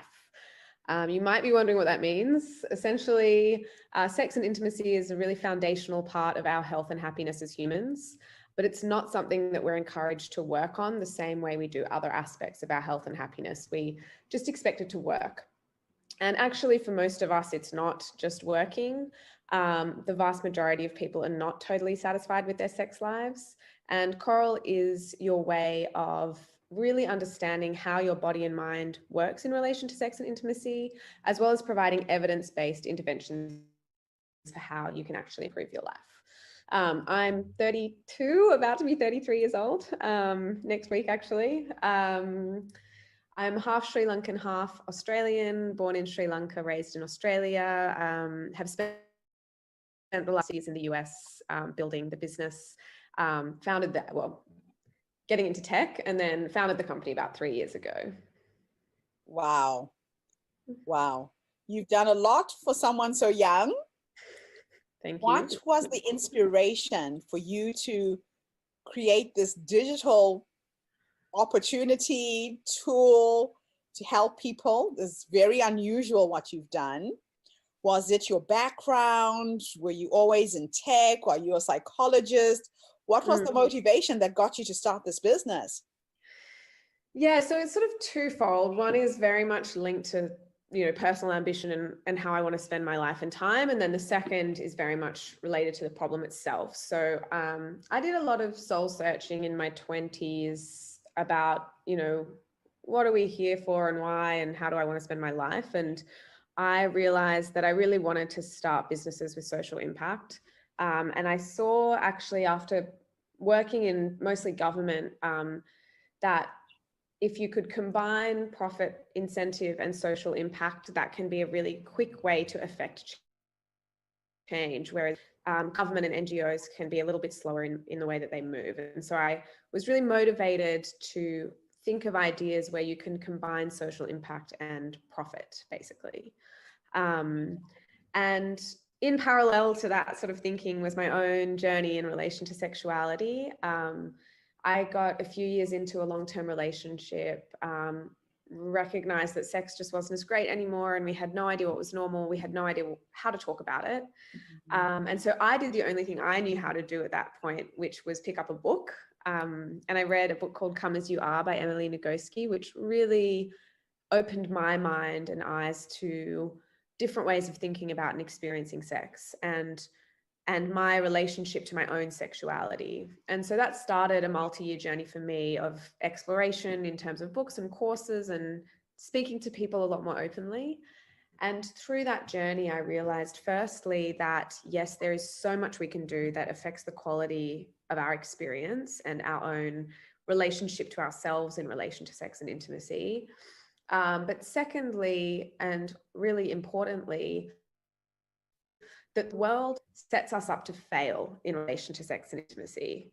Everything in our context and our culture really makes it difficult for us to create our best sex lives. And for concrete examples, I'm talking about things like porn, patriarchal narratives around how our bodies should work, unrealistic expectations that are fed to us through the media, a lack of education.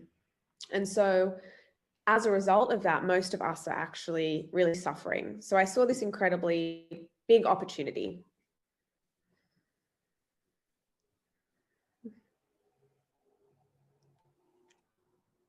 You froze again.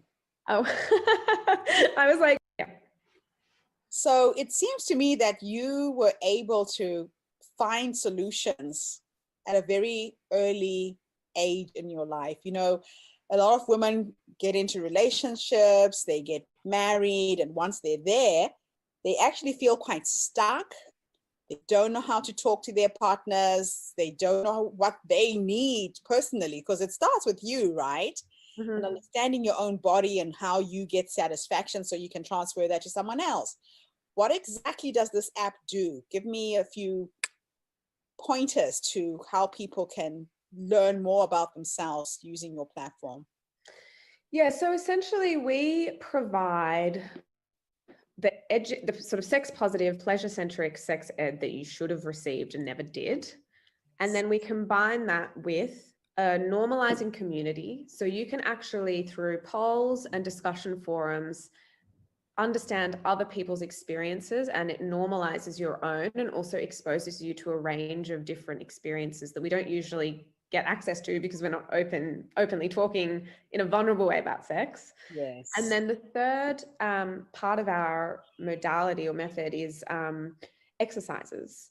So we have guided exercises ranging from, say, you know, a written exercise about sharing fantasies or you know, dirty talk vocabulary, to guided self-pleasure, to simply guided meditations to allow you to experience pleasure in any way, because that's something that can be quite difficult for us to allow ourselves to do, to guided partner activities that you can do together with a partner to spice things up or bring some novelty in. Wow. Wow, absolutely fascinating. And so what has been the reaction, the response from the marketplace since you launched? Really positive, actually. So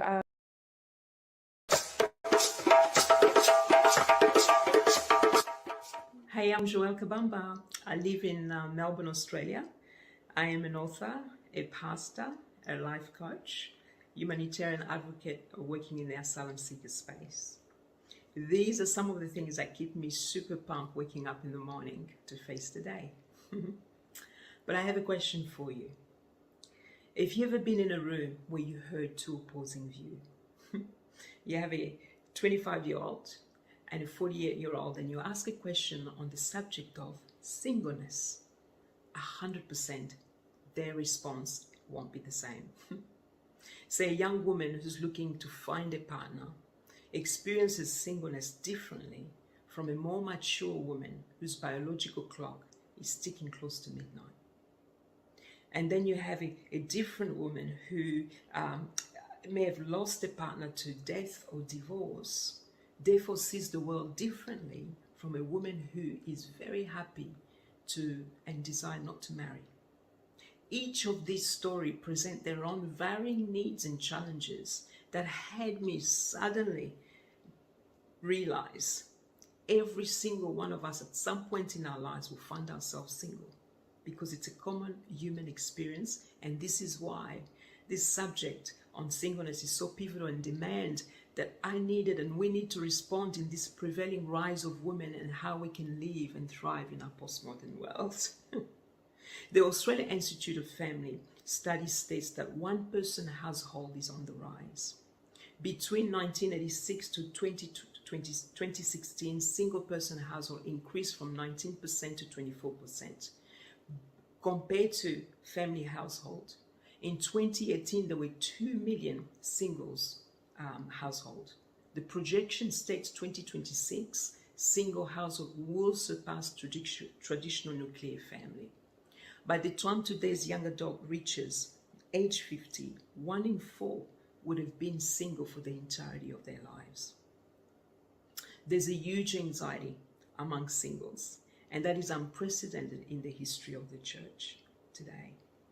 See, the media often project this as a negative and pushes single to fast track this season or space like a bad smell.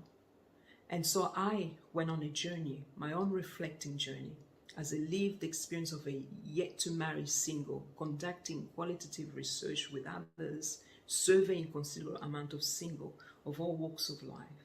So I speak from a Christian faith perspective, as I believe the Bible is God's word, is inspired and inherent love letter to the world. From that perspective I engage deeper into this subject. See, I believe in marriage. I just don't believe, I just don't think it's the whole story. Singleness and marriage go hand in hand. Both need to be validated to best affirm, nurture single and married people alike. A friend of mine once shared that the reality of looking into her community and finding people who were well-meaning at times was not always easy. She felt like some individual she encountered couldn't see past her singleness and almost seemed to be grieving this for her without her permission. And I'm often confronted with the statement, how can a gorgeous girl like you still be single? Hang on, wait. Is this to imply that the not so gorgeous girl should remain single? I'd be rich for every time I heard that statement. How many of us singles have been subject to some of these statements? Raise your hand, or better still don't. Why are you single, for example? Your biological clock is ticking. Don't worry, the right one will eventually come. You've missed the boat. Hurry up, you're not getting any younger. You've been left on the boat, on the shelf. All the good men are gone. What a waste. And the statement can go on and on and on. These classic one-liners might get us to laugh, but can often feel like a character assassination, thus reinforcing the stigma surrounding singleness, and may present the myth that marriage is for everyone and singleness need fixing. This has left singles continually content with the mindset that they are not enough or too much. We may harbor fears that we might die alone. To find someone is a challenge, or fears for the future in general. We blame ourselves that we're too thin, we're too fat, we're too smart, we're too strong, we're too needy, we're too sensitive. And the end result is shame, the universal companion for women, leaving us haunted with the feelings of abandonment. We then give in to the lies that perhaps if we were better women, this wouldn't be the case and there'd be no challenge. This shame eats into our self-image and our desire for love, which our values, when used as a weapon against us, can dangerously destroy women's identity. Now, although a forward progressive society and a place for women's contribution continues to take precedent, unlike centuries gone by, the stigmatization, the marginalization, the discrimination towards single women today still brings restlessness as we continue to be placed in a category of not enough. How then do we live and rise above such current? See, I remember one defining moment in my life.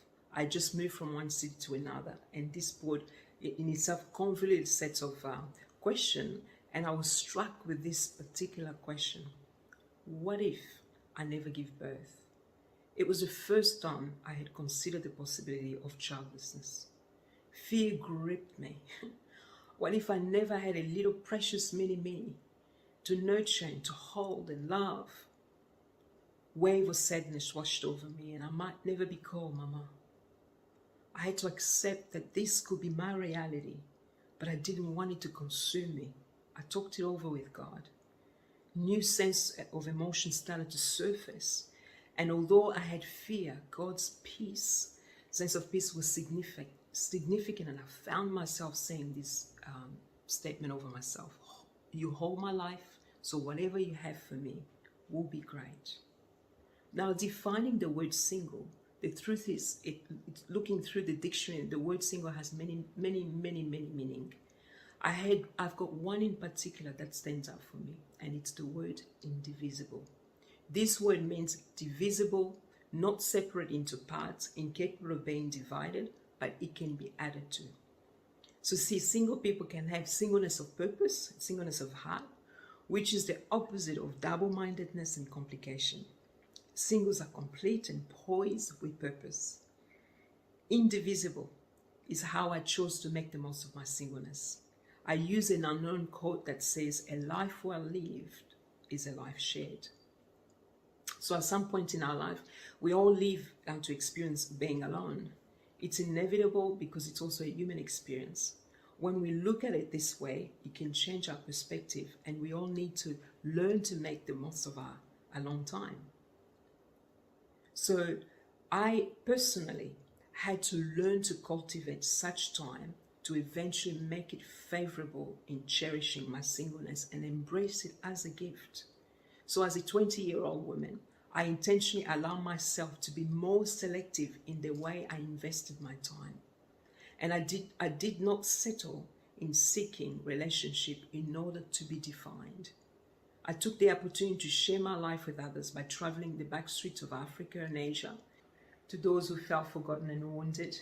I learned to look past their scars and noticing their resilience and courage, telling them that they were highly favored by God. I walked the corridors of hospitals filled with women and young girls torn from gangs and rape, the primary weapon in DRC, my country of birth. I engaged to serve military soldiers dying of HIV and their family to die with hope, and held youth conferences to share and equip young generation to value and uphold their dignity with their body and to live with hope and purpose. You see, my solution is that to thrive as a single, it was crucial to create a fresh new narrative. To do so, I had to start by defining the type of status I wanted to thrive in, and not to give in to the low self-prescribed lies of how I viewed myself or being weighed down by society's label. It was important to recognize the history of women's place in our society and how it has left a lingering stigma, making single women feel like they are forever fighting to fit in a couple society that tells me we are not good enough, and so elevate the sense of our abandonment. So to combat these myths, needed to debunk and consider 4 things that I did. Was to know my identity. When our society presents us with all kinds of alternatives to camouflage the truth, I had to remain vigilant in this one thing. See, the devil, God's enemy, focuses on women is often in the area of self-image and desire to love. So the devil's out to steal our identity. This is the case because as a woman, we hold the image of a creator God, and that we're unique and glorious, holding the beauty of God inside. We incarnate God in a sense that we are nurturer and we give life, and we do so in every other thing that we touch, whether spiritually, relationally, or in all aspects. Christian philosopher Dallas Willard says, desire is infinite partly because we were made by God, for God, made to need God, and made to run on God. We can satisfy only by the one who's infinite, eternal, and able to supply our needs. We are only at home in God when we fall away from God's desire for the infinite remains, but it's displaced upon things that certainly leads to distraction. So to protect my identity, our identity, it starts by seeing ourselves through the eyes of our designer. Once we understand this, we are then able to easily step into our purpose. The other thing I needed to do was to find connection. Flourishing as a single, I needed to be vulnerable with my feelings and challenges and be transparent with my needs in identifying people in my world who I felt safe to share my joys and challenges. Thirdly, I needed to build a community to be successful single. It was important to align my life in a community and engage with others.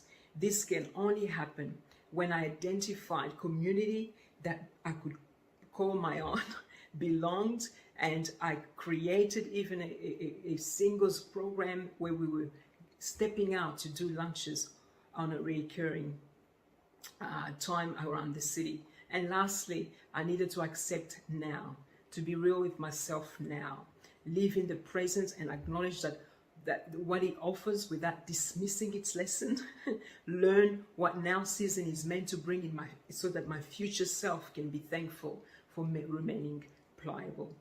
And so I believe now is time to shift and rewrite singles' new narrative by wearing singleness well.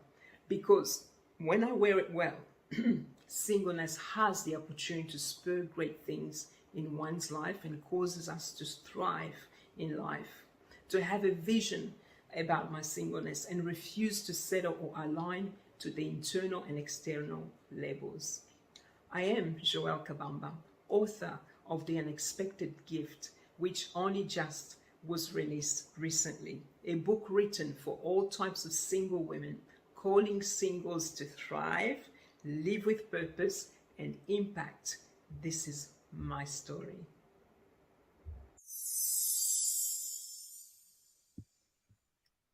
Wow.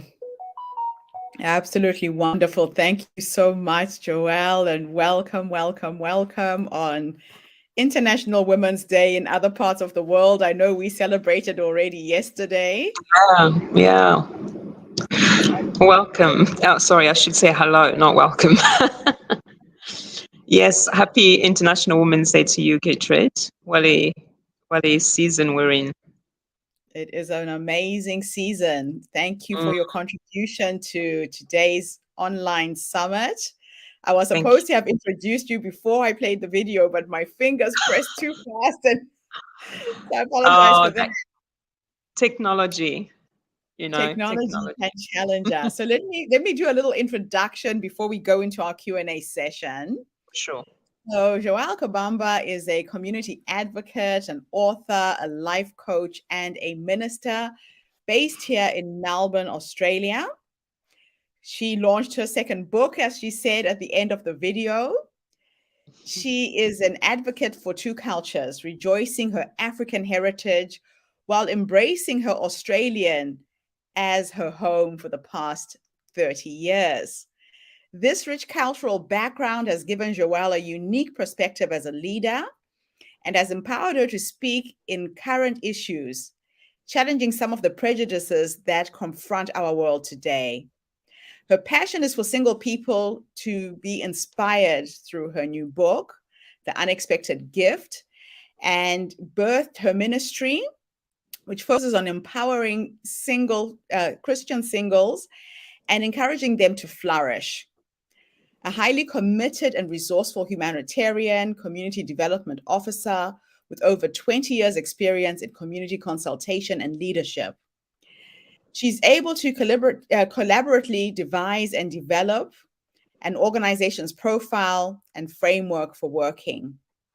Joelle, it gives me great pleasure to have you here today. You know, the subject you are touching on, especially today on International Women's Day, is very, very, very pivotal. You've been on an amazing journey to get to this point of empowerment. It wasn't easy. Can you tell us what were your three major hurdles, challenges along the way? Thank you, Gertrude. And such an honor to be part of your program this morning. And to every woman listening to us, happy International Women's Day. Challenges of women, I suppose for me, having to move from one nation, the continent of Africa, to Australia. My challenges were definitely in my school years because I looked and sound different. So I consistently encountered, racial discrimination along the way, which I also saw that within my workplace and in other community settings as well. So the next challenge, obviously, was also just opportunities as well when you can provide, you have certain sets of skills and then being overlooked. I distinctly remember a particular incident where, which was just so clearly, and the people around me, the other colleagues, could see that it was preferential of race and not necessarily skills. It was although I was competent, but they decided to choose another because of the relationship they had with the other person. But also in that, my singleness started to shed because I heard later why certain person were chosen because they were married and I was single, and then also loading over certain responsibility after I was responsible because at the time it was seen as if I didn't have a life because I didn't have a family. Therefore, I had the opportunity to keep working as a result of that. So, yeah, so those have been some of the challenges. And I suppose there's the challenges of being single and as life in the economy of economically, the challenges there being a sole income earner and having to consistently have to work extra hard or study further to try and expand your professionalism to help you to set up financially to set up comfortably. And so that those challenges sometime left me lagging when it came to then make time to meet people because you were consistently either studying, either working, sole income, and challenges of life not getting easier but getting harder. With some of the things there that I could at least share for now. Wow. Well, you've come out on the other side, and now you are empowering and inspiring other women to live positively, because a lot of times you get stuck in the negativity of the singleness, the expectations Yes. that people have on you. Tell us a little bit about your work in that arena. What do you do to help singles exactly? If somebody was to come to you today and say, "Hey, this is my position. I'm needing some help." Yeah, for sure. I suppose Gertrude, it comes back to we do live in a society that it's compounded when it comes to the stigma of singleness, and some of that is really it's subtle. It's just subtly there, and it's taboo. It's not spoken, but you see it. You see the action and the reaction that around you. So for someone who will be feeling a challenge in that area, my way is always I always take people back to their identity. Who are you? And work on that identity and nurture that. And what are your values? And how can you nurture your values so that the outside world and this what's happening around you doesn't eat away from who you are and your set of value remain centered in that space. So coaching singles, for example, is to try and recognize that there are challenges as a single, like there are also challenges as married, but what do we need to do in order for us to go from lessening the struggle to stride and then eventually to thrive? So I take them through that journey to start cultivating what is it about them, what is it about that person that they cultivate, what are some of the contribution that they can bring into our world, and how can we nurture that so that we can be a person that knows who they are. And I apologize, I'm in a very industrial area here. I can hear the background. Yeah, so I've got some track next door at the moment, so I apologize about that. So yeah, so it is about just trying to walk the journey to assist someone to start pushing out everything else that can be compounded and trying to listen to everybody else's voices, but bringing ourselves into that space where we recognize who we are, whose we are, what's our identity, and staying anchored in that, because from there, then we can begin to thrive. So, what has kept you so centered? You sound very grounded in your faith, in in everything. I feel a stillness in you. Is there a daily practice that helps you be the way you are? I want to understand that part of you. Yeah, sure. Look, I come from a family of 12 children. My dear late mum was a woman of incredible faith. She loved God and also instilled that in us. And she woke up every morning at 4 o'clock in the morning to have a prayer time. And this was at 4 a.m. With that many of us, she will set her time with God. And then from there, she'll start the day by setting the house ready and then getting all of us ready for the day. And I have taken on, and in those days as a teenager, she used to wake me up and says, you know what, come and pray with me. And then you can go back to bed.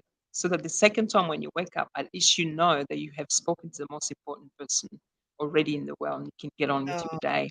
And so I learned to start doing that. So my early morning is 5 a.m., sometimes even 4, where I read the Bible, I read scripture, I present the day. And, some days it doesn't always happen. It's cold and I do it in my bed. And then once I start getting a bit of energy, then I'll jump out and start doing it. But yeah, it's just that ritual of recognizing that who I am, there is more to me than just me. And that I have a creator, I have a God who believes in me and has a future state set out for me. And I commune and have that relationship with him on a daily basis throughout the day. oh, I love that. I love that. And it's so visceral. Yeah, I can sense it, even sitting here, we're quite a distance apart. It's a very grounded part of you. So if there was a woman who is single right now who's listening to us, who's struggling, because this can be a big struggle for most people. They're under pressure, they have family telling them to do this, to do that. What 3 nuggets of wisdom would you give them?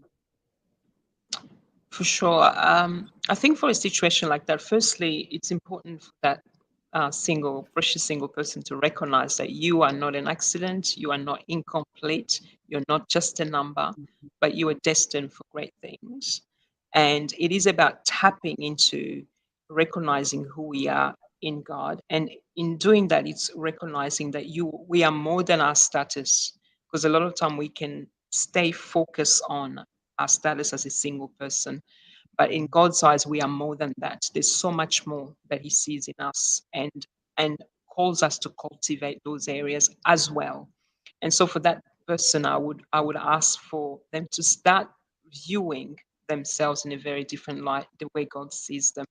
And then secondly, to start looking at who is around them, who is in their community that they can do life with, who can also empathize and understand the journey that they're taking. I think it's really important for us as single to also create an environment, a community of people that are like-minded, that understand the journey as well, that can Yes. walk with us through that journey, and that we can be vulnerable with, share our strength, our joy, and our challenges, and do that journey. Because I think every one of us, we need a tribe. We need our own tribe to do life with. And then Yeah. lastly, find the things that you enjoy doing and do them now. Don't put a pause to your life just because you're single. But recognize if it means to set out there and go on a date in a restaurant that you've always wanted to go, but you've put a pause because you're wanting to be seen with a partner or with someone, do it now. Start becoming comfortable in your own space. Know who you are and start working in areas in your life that are lagging. For example, it could be conflict resolution. Work on it now. Because that day when you do find that person, you will bring who you are into that relationship. And if there are stuff in there that you haven't worked out already, it'll come up. So I want to encourage you, step in there and start working in yourself, engage in a community, and recognize that there's so much more to you. Oh, I love that. I love that. Yeah, we tend to forget as women who we really are. And I think what you bring is just that reminder Yes. to go back to self and be Mm. grounded in who you truly are to Mm. navigate this space. Wow. So are you still running your dinners, your gatherings? I know you coordinate and organize singles to meet. Tell us a little bit about Yes. that. Oh, thank you. So I run this project called The Space Between. I've actually put a hold on it as we speak because there is a Oh, conference that I'm hosting, conference for okay. single by singles, and it's on the 21st of May here in Melbourne. Okay. I have just posted it on my Instagram story just this a little while ago today. Right. So Okay. this conference is actually gathering singles of all walks. It's not just never always single like myself, or but you can be divorced, you can be single again. It's all walks of life from age 29 and going all the way up. Right. I welcome. We're gonna have great session. We're gonna have panel and discussion on topics on sex and relationship. We're gonna have lunch together. We're gonna also then have socials at the end of the day where we can Right. engage with each other. So really just wanted to do something a little bit different this Yes. year, and that the big event is this one, and eventually the dinner will pick up later on in the year. Okay. Oh, fantastic. Well, so there's an opportunity, ladies and gentlemen. I take it you're helping people on all sides, right? It's not just the Yes. women. Yeah. Correct. Yeah. So we want all the boys to turn up as well, because hey, the girls will Yes. want the boys there, right? Exactly. That's the whole Yeah. reason. That's it. Oh, I love it. I absolutely love it. Well, listen, thank you so much for coming online and sharing your wisdom with us today on International Women's Day. I'm Pleasure. excited to hear the results of this conference. So maybe we'll have you back and interview you and find out if there's any nice little love matches that have happened as a result of your work. So good. Can I just say too, Gertrude, the dinners that we were doing, I think the last 2 years because of the lockdown, we kind of like Yes. couldn't do anything. But the 2 years before that, there's a couple who got married last year as a Oh, result of turning up to no. these dinners. So you just never know who you get to meet. You And we've got don't others that have know. got lasting friendship at the moment. That's happening. So it builds. And one of the ways that we try to make sure is that don't just come to look around the room and work the room as to that's the one I want to know. It's we call and encourage people just make friends, meet friends, Yes. and do the journey And together. And relationships should be based on friendship in the first place, yes, right? Yeah, exactly. And so if you meet someone, that's a bonus, but we want to build those healthy communities. Yeah. relationships. I forgot to ask, do you have a link to your website we can share? Yes, I can share that now. I'll just Yeah, type put it it in for the you. private chat and I'll share it with Yeah. the video because that's important so people know how to get hold of you. Yeah, And and then, the conference is also on there, so people can click on there okay, and excellent. register. Thank you so much, Gertrude. So great to be It's with you today. awesome. I'm glad we connected. I'm glad you were able to come and share such an important topic for women on International Yeah, Women's Day. So there is the sure. space between publications.com. All of you single ladies, single guys looking for love, amazing conference. Go, Yes. and you never know, you might meet your significant other. And Yeah. just be open to building friendships and relationships first. A lot of mistakes we all make when we're going into searching for the one is we try and find the one straight away and forget that it is all about friendships. It is all Yeah. about relationships. So please, please, please go with an open heart and just have fun. Enjoy it. Enjoy That's it. meeting people who are That's different, who are not like you. Yeah. Wow, thank you so much. What another amazing day we've had with the Herstory Online Summit. Thank you to everybody who contributed your content, your videos to being with us virtually. The ones that I cut off, the last video, I will play it again tomorrow. My sincere apologies for that. My fingers did a thing because I was excited Joelle was here with us. And the video just started playing. But so let's end with an inspiring poem by an amazing young woman who is part of the Stop Bias campaign for International Women's Day, which is our theme. And thank you again, Joelle. It was lovely having you Pleasure. here with me this morning. Have a fantastic day, everybody. Bye for now.